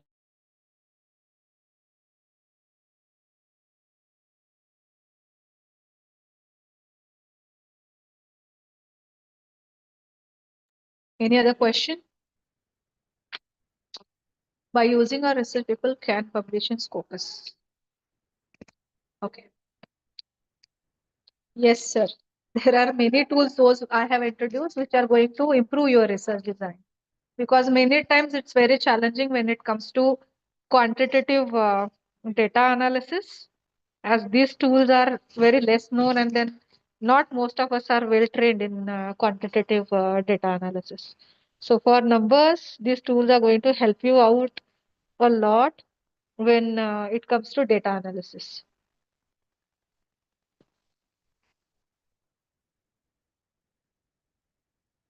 Hello, ma'am. Yes, please. Good evening, ma'am. Good evening. Ma'am मैंने एक phenomenological study कर रहा हूँ जिसमें मैं experiences को explore कर रहा हूँ, खास करके जो पीएचडी स्कॉलर्स हैं। मैम जब मैं डाटा कलेक्शन की तरफ जाता हूँ तो मैं पाता हूँ कि मैं जब एक थेमेटिकल एनालिसिस करता हूँ तो थेमेटिकल एनालिसिस करता हूँ उसके बाद मैम जब मुझे अपनी थीसिस में डाटा को रिप्रेजेंट करना है तो बड़ा एक समस्या मुझे अभी क्रिएट हो रहा है, तो वो मैं कैसे करूँ थोड़ा सा मैम अगर उस पे आप एक दृष्टि डालें तो शायद मुझे कुछ आइडिया लग जाए।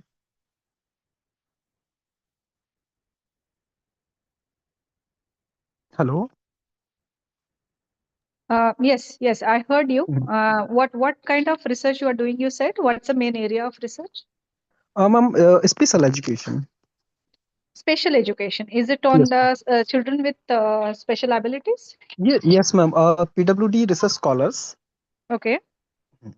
तो मैम जो स्कॉलर्स के एक्सपीरियंसेस मैंने एक्सप्लोर किए हैं जो हायर एजुकेशन में इंस्टीट्यूशन के रिगार्डिंग, Okay. तो उससे रिलेटेड मेरे पास डाटा है और वो Okay. डाटा है So उसको मैं firstly, एनालाइज करना चाहता हूँ. yes. So first you have to consider that what is your major aim of the study. Can you just explain it little? Yes ma'am. Ma'am जो मेरा एम है वो ये है कि मैं उनके चैलेंजेस और जो इंस्टीट्यूशन के लिए जो गाइडलाइन यूजीसी ने जारी की है उसके अकॉर्डिंग मैं उनके चैलेंजेस को एक्सप्लोर करना चाहता हूँ. So in that case, sir, you will have a mixed method approach because some No, questions you will be putting in a close-ended question where you will get only numbers as a choice. And no, then ma'am. there will be some questions which you need for understanding these things better, that people may have different perspectives, right? Yes, ma'am. So for that, you will need some open-ended questions, which will ultimately lead you to the quantitative research. Yes, ma'am. So both are very much needed, but you have to make sure that when you are representing the data, you have to represent it in parallel sections. And then you have to make sure that you are integrating both the results when it comes to the discussion. So you can arrive at some common conclusions at the end. And that will be really helpful. Another thing I suggest, do not go purely only on qualitative research, because that is going to be very subjective. Go for quantitative research as the major research methodology, because numbers matters a lot, through which you can prove the results better. So you can go for that a particular kind of research design that talks about quantitative research method as the primary and then qualitative as the complementary. So you can go for complementary research design in your subject. Yes, ma'am.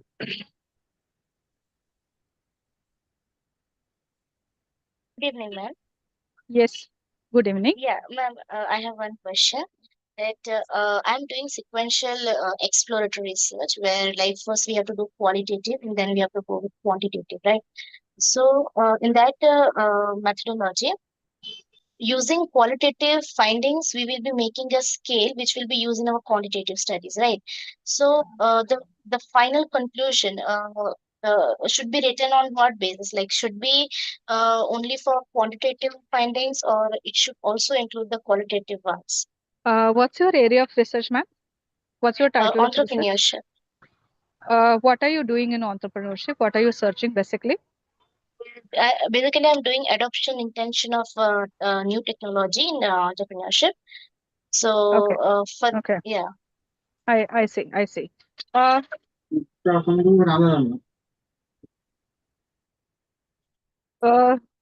Yes, ma'am.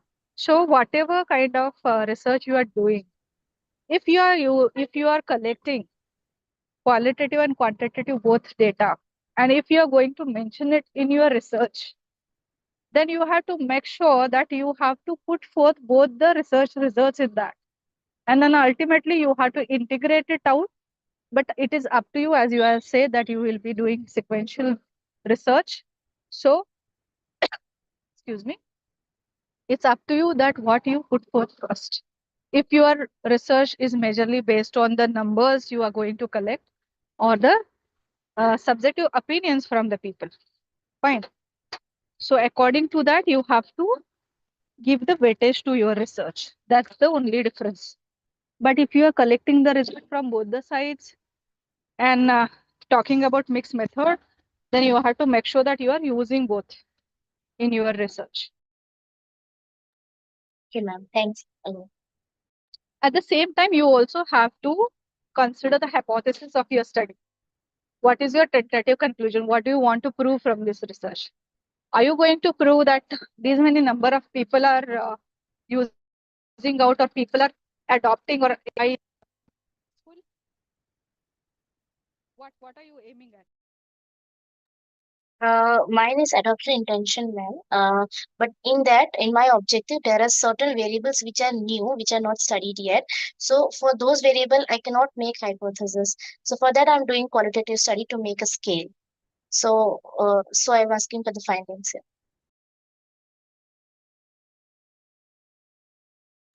here. Sorry, I couldn't hear you. Can you just repeat, please? Yeah, ma'am, my objectives are actually based on adoption intention, where some of the variables are new, which are not studied yet, and so I cannot assume hypothesis for the same. So, if I want to make hypothesis, then there must be some kind of scale available for that. So, for that new variable, I have to do qualitative, and then to get up to the main result, I have to do quant as well. Yes. So you do have mixed method approach for your study. So definitely you have to mention the results of both in your study, integrated in the conclusion. Okay. Okay, ma'am. Thanks a lot.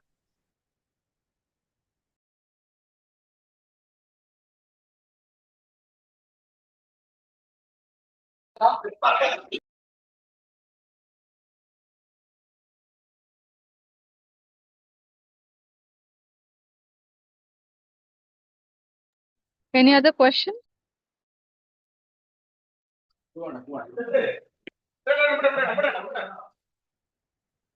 Ma'am, Yes, please. Yeah. I'm Shafiq from Kerala. Ma'am, Hello, sir. we used to write that in my research I have adopted descriptive as well as inferential. So I have used mixed method. So can we say that it is a mixed method, or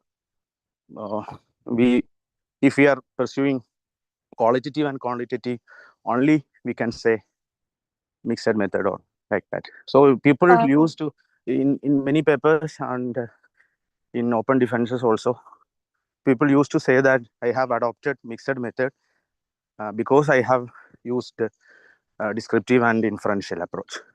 So can we say Yeah. that like that? Yes, definitely. So, many times people use mixed words like or phrases like mixed method approach or blended approach.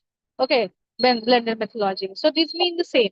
If you have used mixed method approach, mentioning that out itself in the research paper is very important. But understand that that is somewhere at the beginning in the abstract you mentioned. But further, it needs to be represented. If you do remember the initial PPT slide that we have seen, you should be able to answer why mixed method approach, where are you representing it out throughout your writing. You have to talk about that, or somewhere you have to represent both. Whatever approaches you are using it out. If it is quantitative, then the numbers should be representing somewhere in your write-up, either in the form of the paragraph or in the form of, let's say, tables or charts.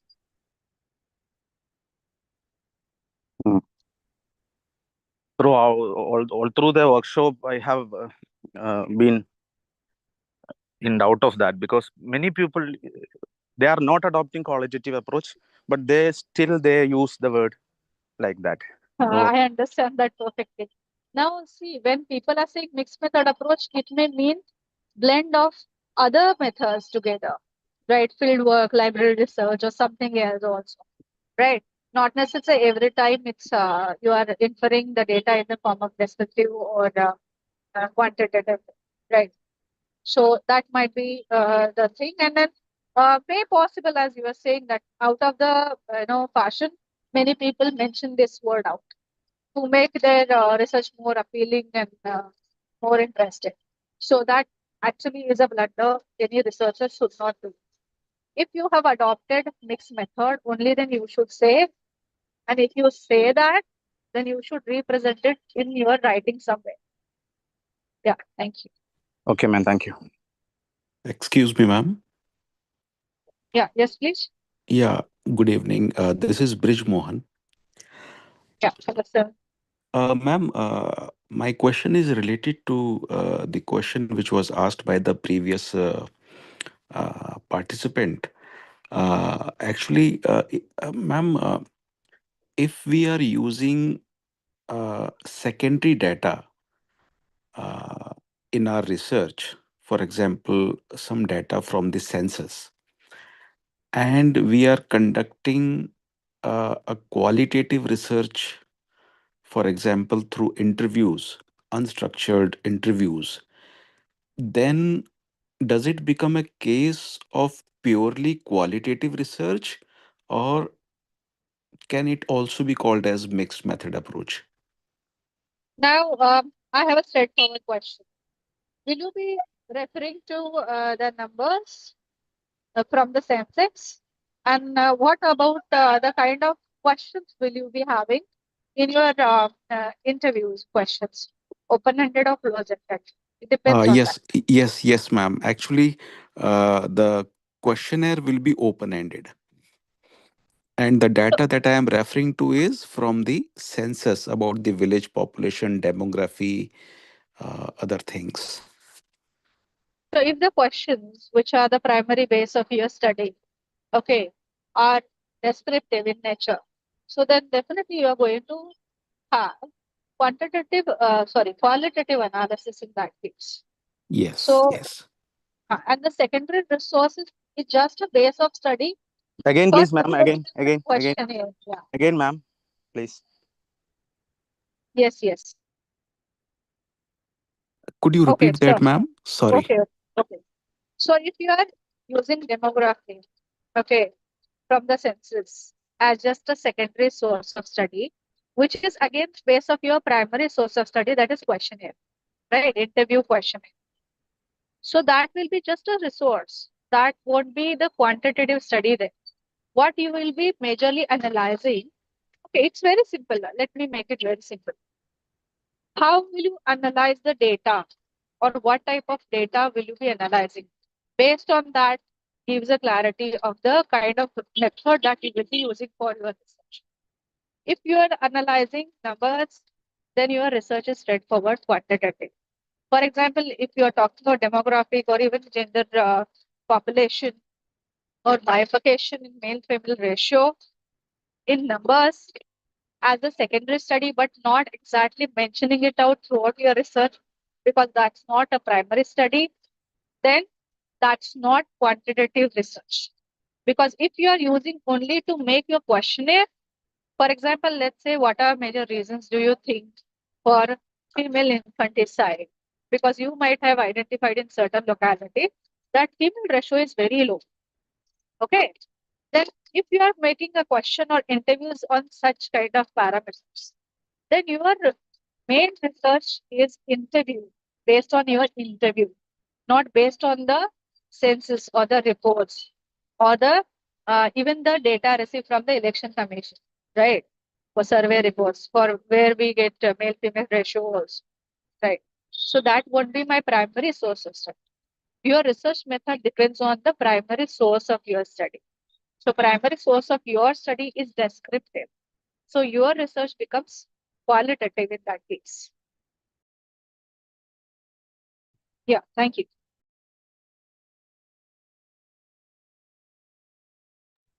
So have I answered your question? Yes, ma'am. Thank you. Thank you so much, ma'am. Thank you for the clarity that you offered. Thank you. I understand that it's many a times very confusing because we are referring to some numbers. But am I going to involve those numbers in my study? If not, then it can't be a quantitative study. I'm referring those numbers to create my questionnaire, which will be the primary source of my study. You get that? And the answers that I'm expecting are very subjective in descriptive way, not in number form that I will be getting. So that can't be a mixed method approach, first thing. And the second, it becomes purely qualitative research.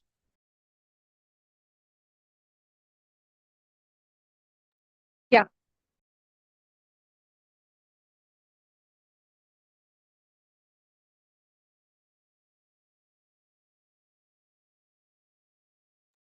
Any other questions from your end?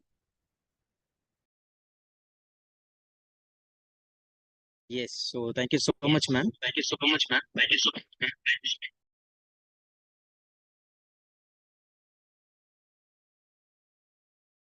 it's a beautiful presentation, and we also enjoyed a lot. The participants also really happy by the way that you have presented, and they're also really able to know something, the process of report writing. So once again, I thank you, ma'am. You are the last presenter, last but not least, because we kept you last. Why? Because you are expert in this field, and thank you so much for giving your time, ma'am. And it is really a great day for every one of us. And as I told you earlier, participants, those who want to make use of ma'am, I will be sending her phone number as well as other details so that you can contact her further for your research as well as other purposes. And we are having a short break.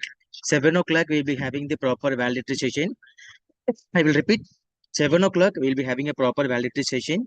In that validity session, we'll be posting the feedback form again and again. Feedback form won't be posted in the group at any cost of time. And there are some protocols out there which was completely designed by Indian Sociological Society, RC25 Sociology of Sports. Certificate committee is there, technical team is there, and they will be cross-checking everything. Then only they will be able to give you the certificate. Requesting your kind cooperation in this regard. We are not in a position to threaten you. We are just telling you the protocols, right? Take a break for 10 minutes. We'll be back by 7 o'clock. I will repeat. We will be back with a validity session by 7 o'clock. At the outset, I have to thank the resource person for the day today, Vidya Nagari ma'am, head of the Department of English, for a beautiful presentation. And we really, Thank you, ma'am, we sir. enjoyed the presentation. Thank you so much for giving your valuable time.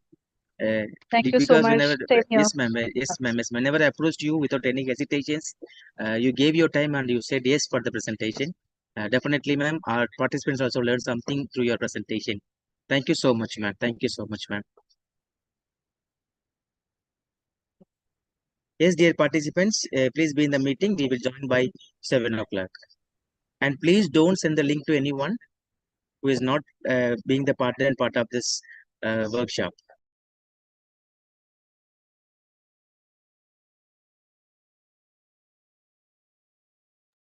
Yeah, thank you so much.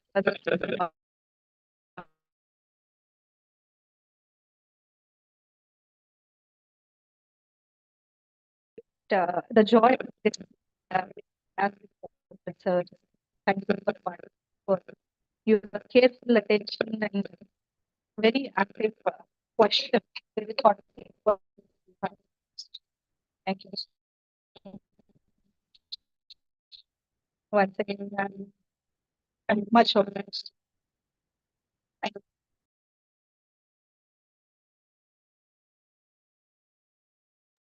Yeah, I'm dropping my email ID here in the chat box in case anybody wants to approach with any kind of help related to research. Please feel free. I will be very happy to assist you further for the same. Thank you. I have dropped my email ID in the chat box. I'm taking your leave with all pleasure in my heart for this wonderful opportunity, Benetzer and organizers.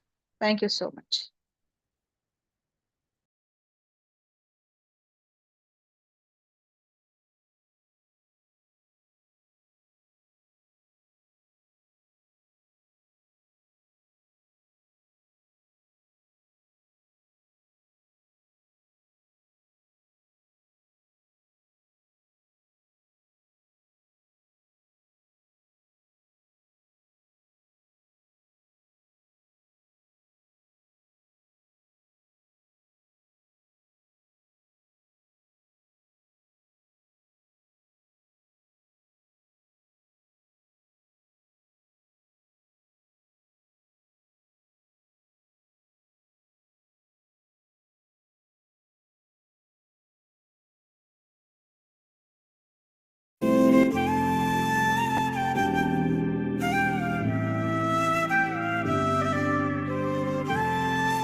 Dr. Bennett, sir, Yes. I'm audible. I'm audible. Good evening, dear participants. Am I audible? Yes, sir, you are clearly audible, sir. Yeah. Yes. So thank you so much. Yeah. Thank you so much, everybody, Yes, sir. for Yes, sir. coming for the formal valedictory session. Indeed, it is a great thing sitting in front of a laptop or a desktop or a system, phone for a long time and listening to the classes of various professionals from various departments in the process of one umbrella called as bridged, what was it, mixed method approach. And being the secretary of this international conference workshop, myself, Dr. Bennett, and I'm working as an assistant professor, Department of Sociology, Guru Nanak Institutions, Tamil Nadu, Chennai. And we have been associated with Indian Sociological Society, RC25, Sociology of Sports. We have been associated with RC25, Sociology of Sports, and also been associated with IIDM, Integrated Institute of Disaster Management, and followed by CMS College of Arts and Commerce, Coimbatore, Tamil Nadu, and Sri Padmavati Mahila Viswavidyalayam, Women's University in Andhra Pradesh, which is located in Tirupati, and Dr. Ambedkar College of Arts, Commerce, Science, and PG Center, Kalaburgi, previous name is Gulbarga, Karnataka. And this event was beautifully hosted in offline by three major institutions, Standard College Manipur, Kachin Kunau College Manipur, and Impal College Manipur. Three colleges from three zones. They have done a beautiful job in the to organize this event in offline mode, and in online also all the colleges came forward to do this event in a beautiful way. Now, as a formal protocol, let me invite the founder and managing director of Integrated Institute of Disaster Management, Dr. Vasu, to welcome the gathering. Over to you, sir. Thank you, Dr. Bennett. Thank you so much. Good evening to one and all. And I'm audible, sir? You are audible, sir. Please talk. Thank you, thank you very Audible, much. sir. Very good. Thank you. Thank you. And it's a great pleasure Yes, to sir. welcome you all for this wonderful and successful 14 days international workshop, research methodology workshop. It was a grand inauguration in Manipur, where the colleges were celebrated, not inaugurated, they were celebrated in such a way. So we all enjoyed and inaugurating our 14 days, 2 weeks program. And today is the end of the program, and we are validating the program. So I welcome all the distinguished panelists.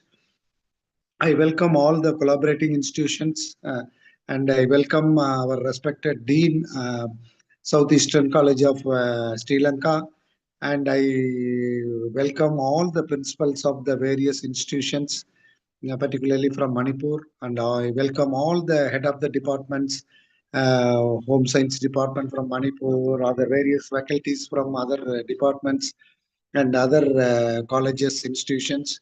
So it is a great pleasure to welcome you all for this wonderful event. And I hope Dr. Bennett has already briefed about this program. What was the outcome so far we are get. So there are a lot of exposure, lot of inquiries from other institutions this time because they said that they have missed this chance. Most probably in the future they want to join with us in some other program. So I welcome them also in advance to do kind of a program. So with that, I once again welcome you all for this wonderful event. Particularly, I welcome Dr. Bennett, Dr. Tivagar, and Dr. Marimuthu, and all other our technical team, those who are worked very hard for this program. And I welcome all of them also for this wonderful event. Thank you, sir. Thank you so much. Over to you, Dr. Banerjee. Yes, sir. Thank you so much, Dr. Vasudevan, sir, founder and director of IIGM Tamil Nadu. And Thank you. now, just now I got a call from Professor Dr. Sanjay Tiwari, sir. Since he was traveling from Allahabad to another place, he was not able to join. And he has conveyed the messages of success of this beautiful workshop. And regarding Professor Dr. Sanjay, sir, and we are belongs to Indian Sociological Society. In Indian Sociological Society, there are many RCs. RCs that deals with research committees, and we are from number 25, and one of the reputed and pioneer research committee, which has more than nearly about 750 to 800 participants, 800 what was it, lifetime members in that RC, and I am one of the member in RC, and I am the editorial board member of this RC 25 Sociology of Codes, Indian Sociological Society, New Delhi. And we're talking about the workshop, and this is not a workshop, this is a course, and it was beautifully designed with three people, myself along with Divakar and Dr. Marimuthu, and we sat for this beautiful moment and we prepared the syllabus, and we have divided the works among with us, and Divakar had taken the initiative of finding the resource person in online. Well, with online, I hope that everybody enjoyed the session in online, because all the resource person are handpicked resource person. We have chosen, we have taken the profile from more than 30 resource person. From that, we have selected accordingly and based on their performance as well as their educational level. And sincere thanks to Divakar as well as Dr. Marimuthu as well as Mr. Shekhar as well as Gautam for their beautiful support in all the aspect. Regarding offline, we had a beautiful 3 day celebration. As Dr. Vasu has rightly pointed out, it is not a welcome event alone, it is a celebration. And all the colleges, they have given lot of, what was it, gift and accommodations. They gave us a beautiful welcome, and they respect us. And in the class also, we may able to see huge number of participants from various parts of Manipur. Even though everyone knows that Manipur is having some, there are problems, but apart from that, we are able to see the participants in offline. They came and they take notes. We had a good interactive session. And regarding offline session, myself along with Divakar, doctoral scholar, and Dr. Vasudevan and Professor Dr. Fazil sir, Dean Faculty of Arts and Culture, Southeastern University of O-Level, Sri Lanka. And we four people went there and we had a good time in Manipur. This is really great for everybody, every one of us. We never forget the days that we spent in Manipur. It's a good learning experience as well as teaching experience as well as enriching experience for us also. And after that, we started the event in online also, 6 o'clock to 8 o'clock. So this is the protocol we used to strictly follow. We never ever disturbed any faculty time. So we decided 6 to 8 will be the better time, and we kept it on time. Finally, we succeeded, and we are in the 30th hour. We are proud to say that it is not because of me, it is because of all the participants who has played a role, right? That is the only thing I used to say wherever I goes. Without participants, we are nothing, right? And the good dancer should know when to leave the stage, and this is a time to leave the stage for everyone. With this knowledge, I sincerely requesting you to learn, go through again and again. We never ever lock the videos. You can visit our videos, you can take it for learning purpose. Now let me invite the principal of Standard College to give the presidential address. Over to you, Suresh sir. Good evening, everyone. Yes, sir. Good evening, sir. You're audible, sir. It's me, Good evening, sir. Professor Mairambam Suresh Singh, the principal of Standard College. We are very proud of the 2 weeks International Research Methodology Workshop. Initially, it was December, and the inauguration session was Standard College. So we had coming all the way from Sri Lanka. Dr. Fazil was there, Sir Vasudevan was there, Sir Bennett was there, and young and active, dynamic Sir Devakar was there with us. And on the next day, we had a tedious journey, but once we reached there, it was college. And on the third day, another 3 session as well as the validatory function of the offline at Imphal College. So we all had a very fruitful session. So now, as the online session has last 2 weeks, beautiful sessions, which was represented by all the faculty members from different parts of India. So the main topic was 2 weeks international research methodology times, global training on mixed method. So over the past 14 days, we have shared knowledge, exchange ideas, understanding of mixed method research, brought together scholars, but teachers, researchers, as such collaboration not only builds research committed to high quality, that the discussion, the practical session, and the expert lectures of different departments as thorough knowledge to the students. So I, on behalf of the organizing committee, as the principal of Standard College, Kaksin Kuno College, as well as Imphal College, and all the other collaborating institute, Indian Sociological Society, New Delhi, Integrated Institute of Disasters Management, Tamil Nadu, Riot College of Law, Punjab, CMS College of Science and Commerce, Tamil Nadu, Sri Padmavati Mahila Viswadalayam, Tirupati, Andhra Pradesh, and Dr. Ambedkar College of Arts, Commerce, Science, and PG Center, Kalaburagi, Karnataka. So I would like to appreciate and give my special thanks to all the resource persons, the coordinators, as well as all the participants for making this program a very grand success. Let us carry this message and the spirit of learning and cooperation we have built today for the last 2 weeks. May this workshop serve as a stepping stone to even greater research contribution from all of us. So I hope we meet again, and in the near future, we may collaborate with Sir Bennett and his team, which has done a very wonderful job. And I expect all the participants who have participated in the 2 weeks International Research Methodology Workshop on Bridging Paradigm, they have learned something, and I appreciate all of them, and I also thank to all of them. So thank you, and I wish you all the very best in your future endeavors. Thank you, sir. Over to you, sir. Thank you so much, Principal Sir. Dear participants, while talking about Principal Sir, he was with us for all the 3 days, and he was taking care of only 1 day in Standard College. He came with us for Kachinkono College. He was with us for Imphal College, and he took us for a sightseeing. And from the beginning till the end, being the principal of the institution, it is not a simple task.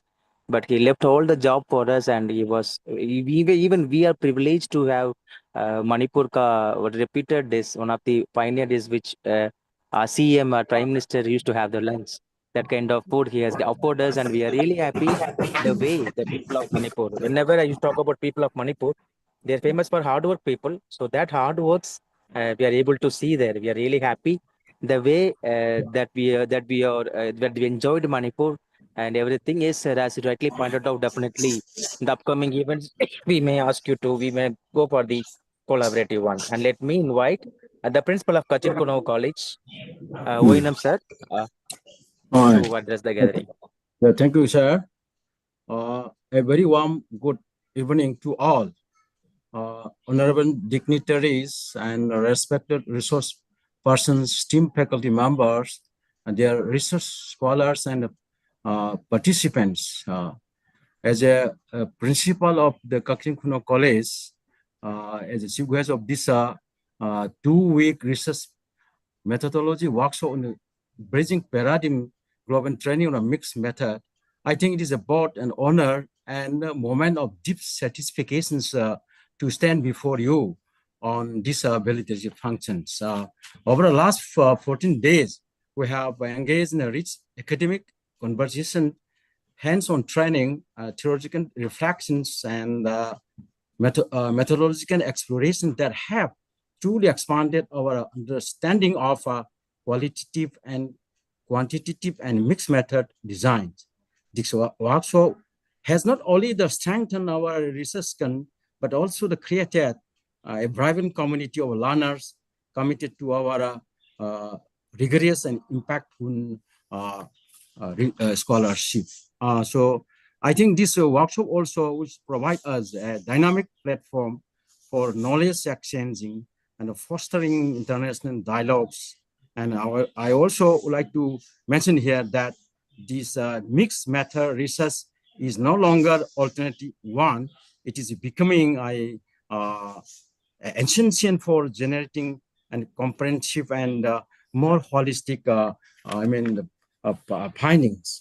And I also place on record our heartfelt gratitude to our international national person who expertise, dedications, and generosity of knowledge have shaped the success of this program. We are especially thankful to our collaborating institutions and faculty teams and organizing members for their tireless efforts.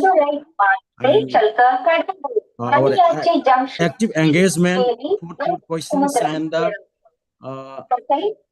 and enthusiasm have been the life of this workshop. We hope you will carry forward the skill gain here to your future research and teaching in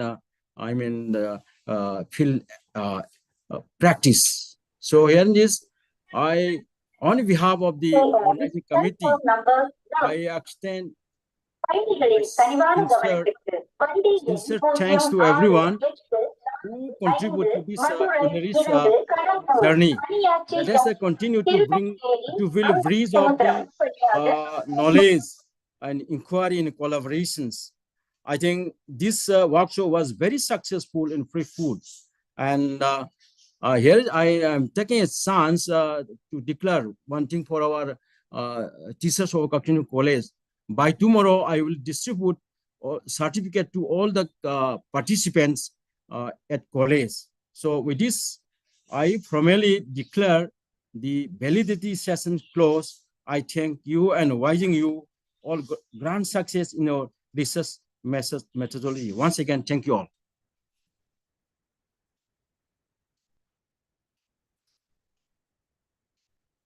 Yes, over to you, Roshni ma'am. Thank you, sir.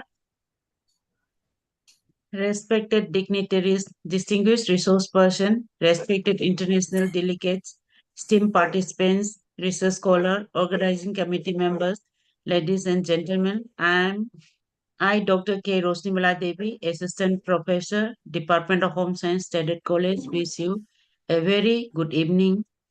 It is a great honor and privilege for me to join today at the valedictory session of this remarkable 2 weeks international research methodology workshop on bridging paradigm, global training on mixed method.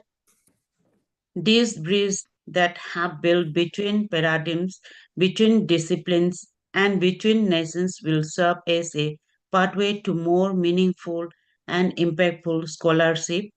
Today, as we gather to reflect upon this journey, we celebrate not just the completion of a program but the strengthening of a global research committee committed to rigorous inquiry, ethical practice, and innovative thinking.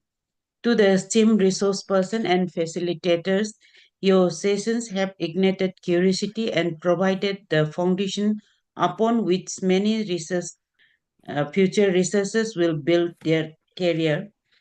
I take this moment to appreciate to all organizing committee members for meticulous planning, seamless coordination, and commitment to academic excellence. The success of this workshop is a testament of our dedication. I, on behalf of the organizing committee, extend my heartfelt congratulations to all organizing committee members, technical team, and supporting staffs, and wish you a success in the future research endeavor. Thank you and best wishes to everyone gathering here today. Thank you, sir. Yes, thank you so much. We're talking about Manipur only because of 2-3 people this event made possible. One is Dr. Roshni Bala ma'am, and another one is ONM Sarita Devi ma'am, and another one is Dr. Sarda Devi ma'am. These three, women came forward and they have done justice, and they have worked Legends. tirelessly, and we are really happy the way that she handled the program. And now it is the time to welcome Dr. Vaina Saritam Devi ma'am to talk about being the convener of this event, and she'll be talking about the workshop, followed by Divakar, vote of thanks.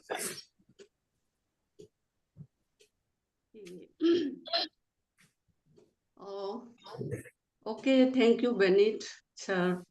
Myself, Dr. O. Sarita Devi, convener, Kaptin Kuno College, would like to welcome you all, respected dignitaries, esteemed resource person, faculty members, and dear participants and friends. It is my privilege to thank all the participants and organizing committee of this two-week research methodology workshop on this Bridging Paradigm Global Training on Mixed Method.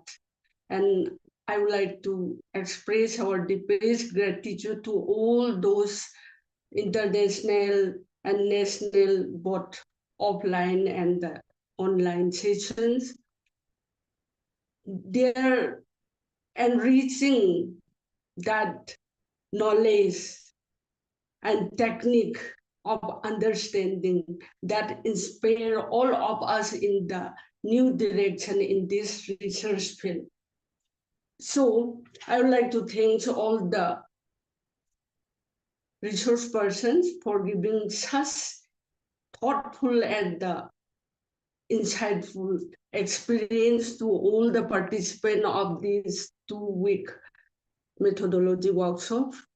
And it's very grateful to us also in searching new dimension in the mixed method global training session in this, and all the supports that sincere thanks goes to all the principals, conveners, organizing team, and the technical support. Their tirelessly efforts make such workshop a meaningful and successful one. And I hope such international workshop, if we continue, and we will continue in future also in different dimension, and it will be very helpful to all the new researchers and all the new investigators in searching out new innovative things. So I sincerely thank all the organizing committees, then principals, convener, and all the resource person of both these online and offline resource persons, then all the participants, their efforts and their thoughtful, innovative questions, interactions, everything. It could help us to continue in future also to organize such type of training course so that we can bring a very successful and useful technique and method in futures also. With these few words, I would like to thank, at last but not the least, our sincere sir, Dr. Beniraj Durai, Secretary Organizing Committee, the navigator of this two-week program, for your hard work and contributions, make all these long training programs successful. And thank you, sir, once again, and all the participants also. And with these few words, I would like to wish all the committee members, then participants, you all great, wishing you all great success in your research endeavor. Okay, thank you, sir. Yes, thank you so much, ma'am, from the bottom of our heart. Because no, organizing one event in one day, it's a big deal. But 3 days consecutively, we have happened the two international methodology workshop with international resource persons. Everything, ma'am, Dr. Roshni Bala, ma'am, Dr. Sarita, ma'am, Dr. Sharda ma'am, and three principals, and they came forward and they worked with us and they spent their time with us. And yes, of course, it is completely a remarkable one. And we the places we used to take a lot of stress. I have traveled nearly about 95 hours from Tamil Nadu to Manipur. My mom asked me only one question: why you are suffering like this? I said, no, we have to go Dimapur. From Dimapur, we had a fast and furious adventure travel. Then we went to Manipur. We are completely accommodation and the people's learning capacity and what they do. And we have been associated with Manipur for past 2 years. So whenever I'm giving them some work without any hesitation, not only we thought of having a beautiful international workshop in Manipur. Yes, in the upcoming days, if times with the proper protocols. Now we are privileged and we are happy to announce our upcoming event. It is nothing but we are going a seminar in Andaman, our dream project, which we have worked for a long time. And in the October 15th, we got official approval from Andaman, which is affiliated to Pondicherry University, to organize conference international seminar on climate pathways. It is a multidisciplinary seminar, and the seminar was organized by RC25 Sociology of Sports and Integrated Institute of Disaster Management and Culture under the tutelage of Professor Dr. M. Fazil and Senior Lecturer Nijamir for collaborators. So today is the only thing, that's the only thing we are going for the call for keep on January 30th and 31st. So Friday and Saturday. This is who is going to host. The hosting institutions Jawaharlal Nehru Rajkiya Mahavidyalaya, which is affiliated to University Puducherry. And now there is a call for collaborators. Dear faculty members, dear institutions, dear authorities, to participate as a collaborator. Please, you are kindly send them in the group. Kindly fill the form. And then is done, we will give you proper MOU, and through that MOU is international conference in a August. And regarding the participants, those who you are most welcome. The event is on hybrid mode. You are most welcome. We are there to support. We are going for sightseeing also. So the sightseeing, everything will take care of the financial aspects and as well as your traveling things. Meanwhile, if you want to join, if you have any doubts, you are most welcome to ask. And these are the authorities. You can contact any one of them. You can contact Dr. Sanjay. You can contact Dr. Kandimuthu, the charge of Andaman, and you can contact Dr. Vasudev. Contact senior professor and at the secretariat, the chief executive officer. Any part of time for your seminar. Okay. And with this few word, we are willing to go with a collaboration. We are waiting for the official brochure will be released in Indian Sociological Society website. This is also for your kind information. You can collaborate with us in the institute. You can collaborate with us in college level. You can collaborate your department level. Okay, the collab to you. Meanwhile, if you want to know further details, you can contact the authorities. And for this collaboration, one is Dr. Vasu and another one is Dr. Marimuthu. Two people will be there and they will be giving you all the details. Those who want to come to Andaman, those who are having any difficulties in booking their tickets, for ticket booking, we kept two people. One is Dr. Scholar, the biologist, Mr. Raj Shekhar. And sir, how about girls? Girls are able to come? Yes, there are three separate groups are there for the girls, and boarding point is Bombay, Chennai, as well as Calcutta. Bombay, Chennai, as well as Calcutta. Our people will be there and they will take care of you from the particular location to Andaman and there to serve you better. And this is Andaman. It's extreme, a huge but major project. Yes, we will deal with lot of we are doing. So consecutively, we have to do something. How to say this time also, we have crossed nearly about 60 from the persons with disability category, where even single rupees of money. Since we are not money based, we are people based. That is the only thing Indian social closely associated with us, that we are not taking money on any basis for the people with give a formal vote of thanks. Dear participants, don't worry, the team will be do the needful. Those who have filled the Google form, you don't want to worry about a week of time. Don't leave the group till you receive certificates will be renamed, the certificate will be numbered. Everything will be systematically channelized so that you don't want to worry. Once the dispatching is done, the dispatching team will be doing the details. Once the dispatching is done, definitely they will be giving you the details in the group itself. Meanwhile, like Dr. Marimuthu also at any point of time, once you fill them, you will get the details about Dr. Marimuthu. At of time, we are here to assist you in always because you are our participants are our assets, right? We are just doing the needful, but without you people, we are nothing. We know our limits, we know our heights, and we know our levels. Whenever we used to organize any kind of event, many participants only close their eyes and do the registrations. Or because no, they know nice. This is a way that we used to do that. Some people they texted me long back, sir, we have network issues. We know concern at least you should know something what was happening in the class. That is the only concern. We got amount of money for everything. Here, money fully involved in all participants. Once again, I will say you, and we are not good, you are good. And we are not in front of you because you are our ever. Conclude my speech by saying thank you.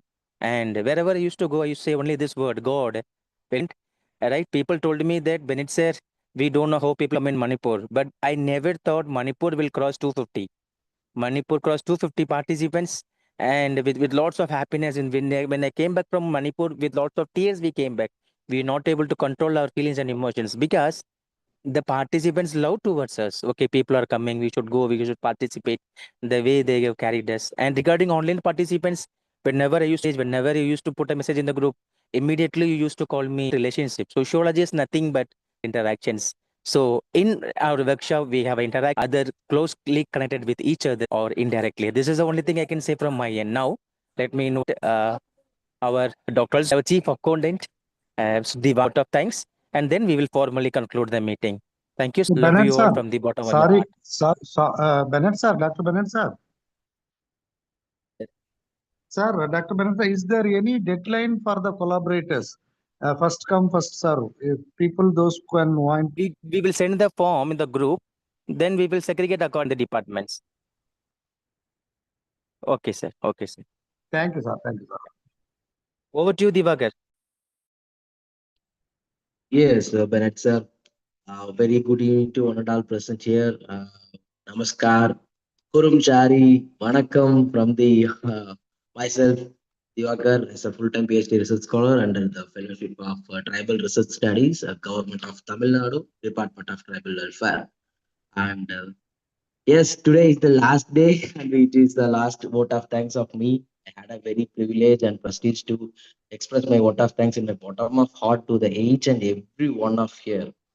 So I want to first of all I thank each and every participants, faculties, research scholars, students from the various institutions and universities from Kashmir to Kanyakumari to making this and taking active participation and interaction with the research with the we received the beautiful feedback from persons from because you are the remarkable with this last 14 days and I'm feeling very proud and privileged. This is the right time to thank you all the Manipur principal sir and coordinated members, Sharda ma'am, Sarita ma'am, Roshni from Kakchinguno College sir, Standard College and Impal College.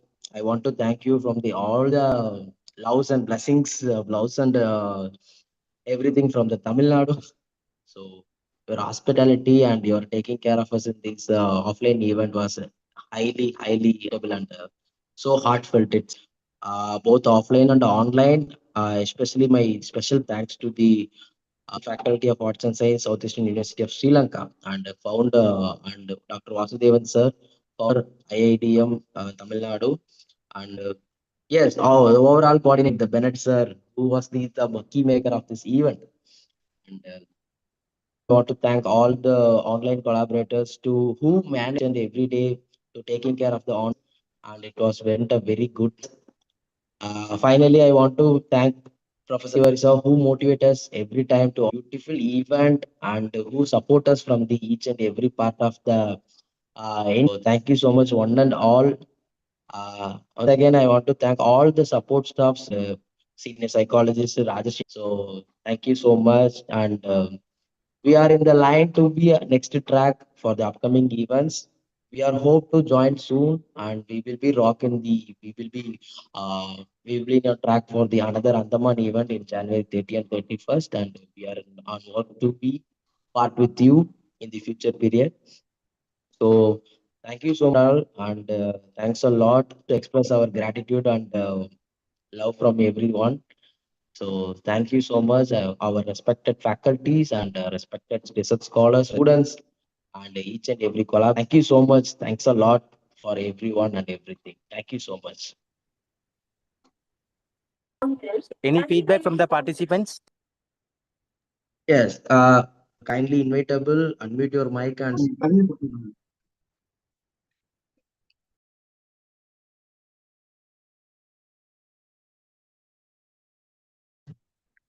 Good evening, sir, from Gargi College, University of Delhi. Yes, ma'am. I would like to thank and this such a great research methodology. And in this, the best part is we were able to do the things, by learning by doing. It's such a fine and well conducted. And those person, they taught